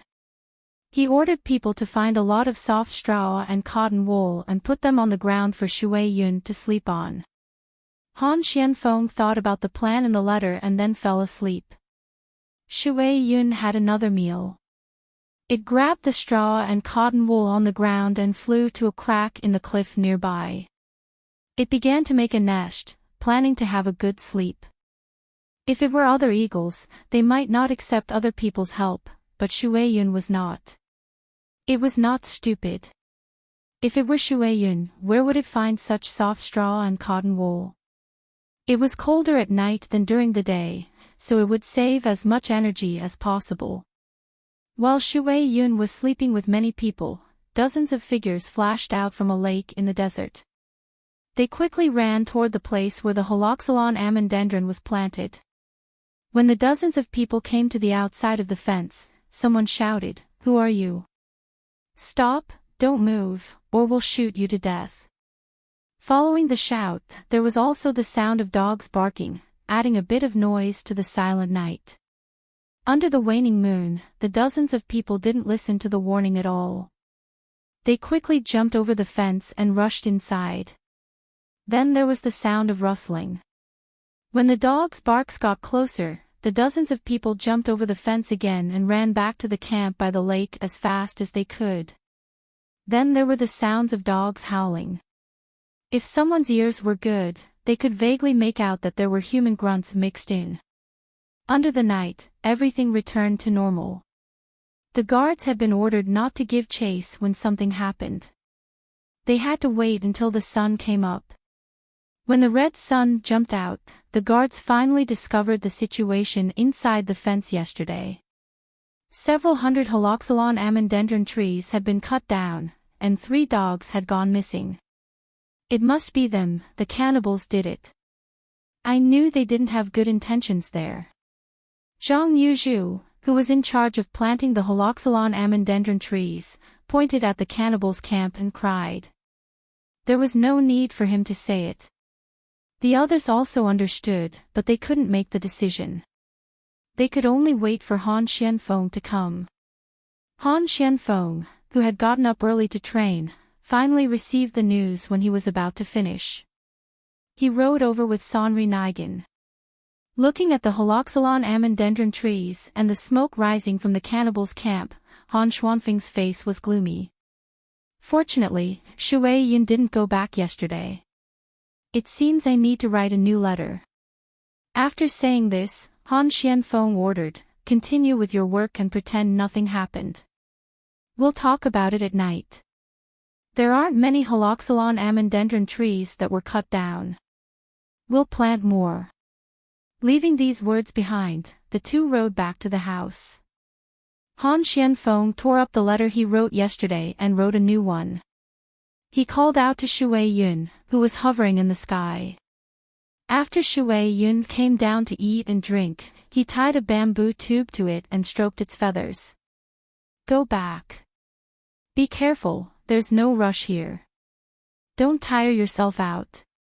It wasn't clear if Shui Yun understood, but she cried out and ran a little. She flapped her wings and flew into the sky again. Gradually, she became a small black dot and disappeared from Han Xuanfeng's sight. If there were more Shui Yun, we wouldn't need pigeons. It's much more convenient, Sonri Nigan said enviously. They're chickens. You can have as many as you want. The only thing we can hope for is for Shui Yun to find a partner. When we have a little Shui Yun, we'll see if we can raise one. Han Xuanfeng's eyes were still looking at the sky. Sanri Nagan knew about eagles and said, even if we have a little Shui Yun, it might not be useful. She might fall to her death. First, she'll be pushed or thrown down by a big eagle. Then, even if she can fly, she'll have her wings broken by the big eagle. Not many survive. You're talking about other eagles. Shui Yun isn't that stupid. He'll wait for others to make a thick cushion for him and then throw the little eagle down from the sky. Even if it doesn't learn to fly, he can catch it and throw it again. It's the same when he breaks its wings. With the little prince and his wife's wealth, it wouldn't be difficult for them to pave dozens of acres of cotton for Shui Yun. If you don't believe me, just wait and see. When Shui Yun has a child, will the little prince and his wife do that? Will Shui Yun cooperate? Han Xianfeng, who treated Shui Yun as a human, didn't agree with Sanri Nagan. Other eagles weren't smart enough, but Shui Yun, a psychic eagle, would be very cooperative. After all, it was his child. Sanri Nagan was dumbfounded by Han Xuanfeng's words. Thinking about it carefully, it was true. Yes, Shui Yun is different from other eagles. Other eagles are arrogant, but they are arrogant to everything. Shui Yun is only arrogant in battle. It knows when to advance and retreat. If someone is good to it, it will be very cooperative. That's why it's alive. Many of its enemies are dead. Don't worry about Shui Yun. The little prince and his wife will think about it. Tonight, the revenge will begin. Han Xianfeng looked in the direction of the duo eater's camp and sneered. Night fell again. No one could see Shui Yun, who endured the sleepiness and continued to fly. The moon was a little less, and the sky was darker. Instead, the stars were brighter. Dozens of figures came out from the lake. They went around a big circle and headed toward the fenced holoxylon tree. When they got close to the fence again, the leader finally found that something was wrong. He stopped in confusion. After thinking carefully, he realized what was wrong. There was one sound missing. The dog stopped barking.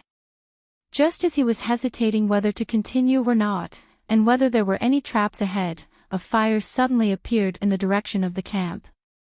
Then, there were screams. At first, there were only 1 or 2 screams, but in the end, there were a lot of screams. The leader of the dozens of figures couldn't care less about the holoxylon tree in front of him. He ran back to the camp first, followed by dozens of people. If the moon was round and bright enough, one would be able to see the anxious expressions on their faces. When they returned to the camp, some people in the camp rushed out, and some couldn't meet up with them. In addition to the people who ran out without any problems, there were also people who were on fire, making heart-wrenching sounds as they ran around like headless flies. The people immediately began to look for tools to hold water. They ran to the lake to scoop up water and splashed it on the people on fire. When the sound gradually stopped, the whole camp had become a sea of fire. The remaining 400 or so people looked at the scene in front of them and wanted to cry. Until now, they hadn't seen the people who attacked the camp. It was as if the camp itself was on fire. But this was impossible. They knew who did it, but like Han Xianfeng last night, they couldn't find any evidence to prove it. Unwilling to give up like this, the Duergan spread out and searched for enemies that might appear in the surroundings. As long as they could find one, they would have an excuse to cause trouble for the Tang people living here. At the very least, they would have an excuse to dispatch troops.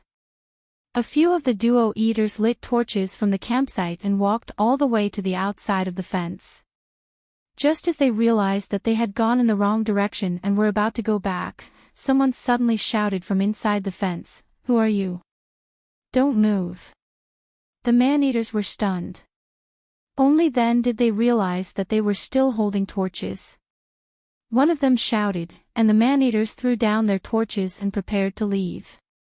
Before they could run a few steps, a buzzing sound came from the sky, and then countless arrows fell, nailing them to the ground. Those who hadn't died for the time being could still vaguely hear the sound of dogs barking. Before daybreak, more than 100 people with crossbows in their hands made a large circle and returned home. If someone carefully smelled them, they would be able to smell the smell of cooked oil on their bodies. When the people who had endured until daybreak checked the camp, they found many arrowheads made of stone. Looking at these arrowheads and the ashes of the arrow shafts, the people understood that if they asked the Tang people about these things, they wouldn't admit it, because the Tang people didn't have stone arrowheads. If they didn't believe it, they could look at the people the Tang people found. They were dragging a few corpses, and the corpses were full of arrows. Those arrows were definitely iron arrowheads. When questioned by the Tang people, the people also questioned them. Even though both sides knew that the other side was the culprit, neither side was willing to reveal it.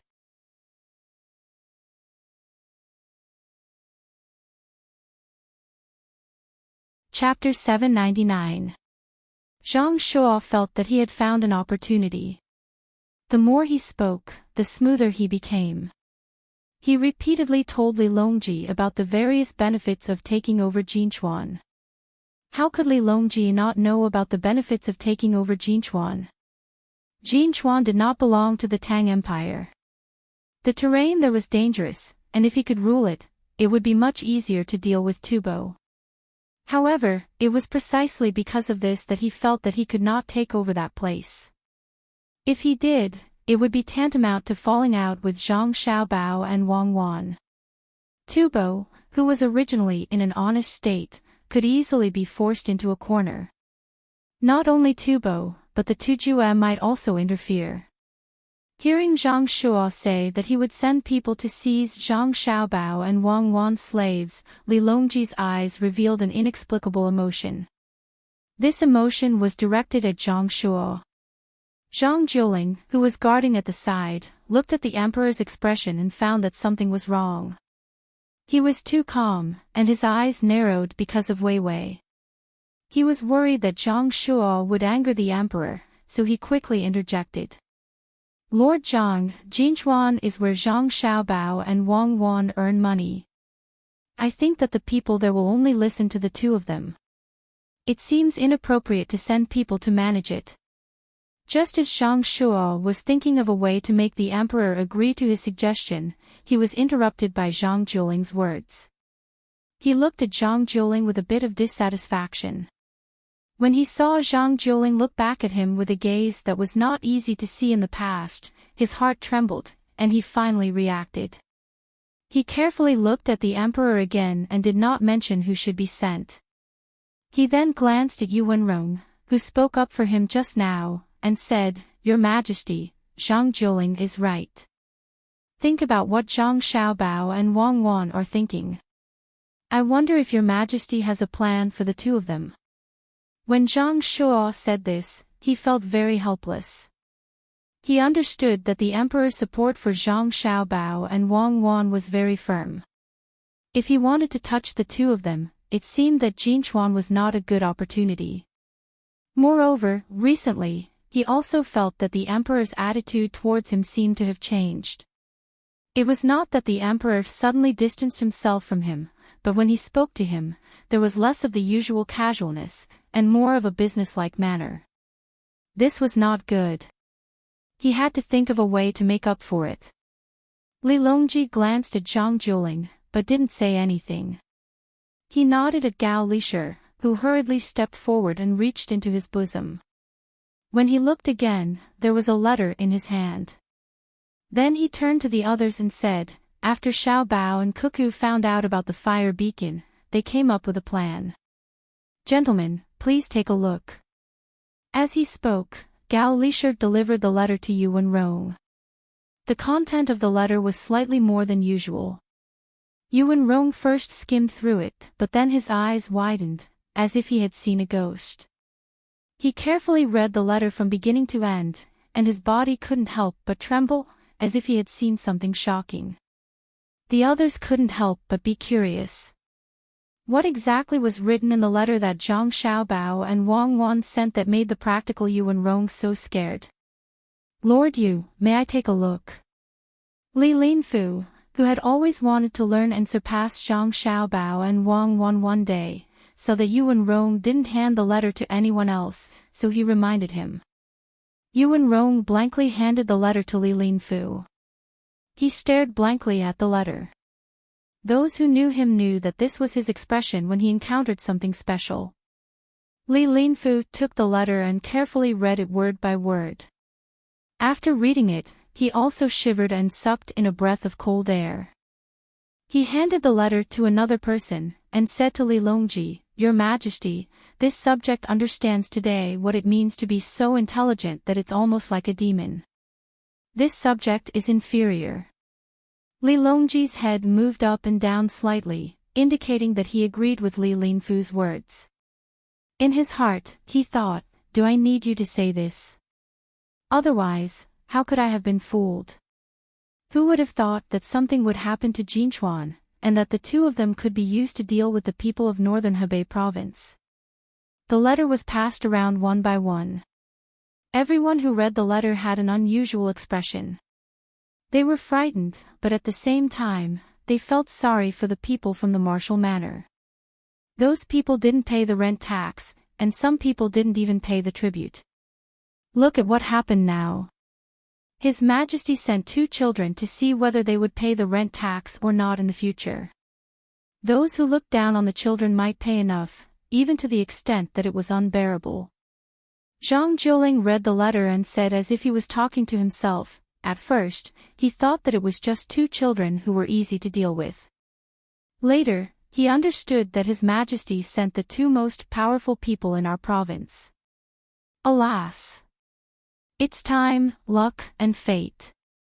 His voice was not loud, but in the quiet environment, others, including Li Longji, heard it clearly.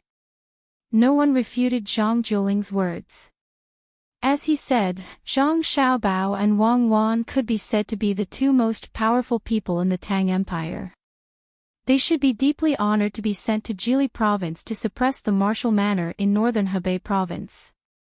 Li Longji had the feeling of being praised for his ability to judge people and was in a very good mood. If it weren't for Xiao Bao and Cuckoo, he would have to marry a princess. Although it was a princess in name, it was still uncomfortable. Only when there was no other way could he use women in exchange for a period of stability. Who would know that every woman I marry is a disgrace? Li Longji thought to himself. Zhang Shuo also finished reading the letter.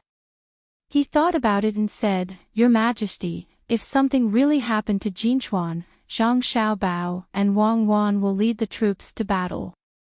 If the people of the martial manor don't cooperate and they take action, will the capital send troops to help? What do you think, Minister Zhang? Li Longji did not answer but asked in return. Zhang Shuo hesitated and said, I think that if Zhang Xiaobao and Wang Wan find an excuse to send troops to other martial manors, the imperial court can't directly send troops to help. They are using friendship as an excuse. If they send troops, it will be a private army. Your Majesty, when the time comes, you will need to punish them and reprimand them for sending troops without permission. Well, that's natural. Is there anything else? Li Longji agreed with Zhang Shuo's statement. Even if he wanted Zhang Xiaobao and Wang Wan to beat the other side into submission, he had no choice but to issue a statement when the 2 of them were making a move. Otherwise, if someone else followed suit and secretly sent out troops, should he interfere or not? Seeing that the emperor asked him again, Zhang Shuo continued, The imperial court can't send troops, but it can make a move to deploy troops. It will put pressure on the martial manor in Hunan province and make them not dare to act rashly. Li Longji was satisfied. He was very angry just now that Zhang Shuo wanted to go against the 2 children at such a critical time. He asked the others, who has other ideas? Everyone was silent, which meant that they agreed with Zhang Shuo. You're tuning into the LoveLore Library YouTube channel. We're so grateful for your support, and don't forget to subscribe to join us on this incredible journey through captivating stories. Your generosity through donations truly makes a world of difference, as it's the primary source of revenue that allows me to expand and enhance this channel for you.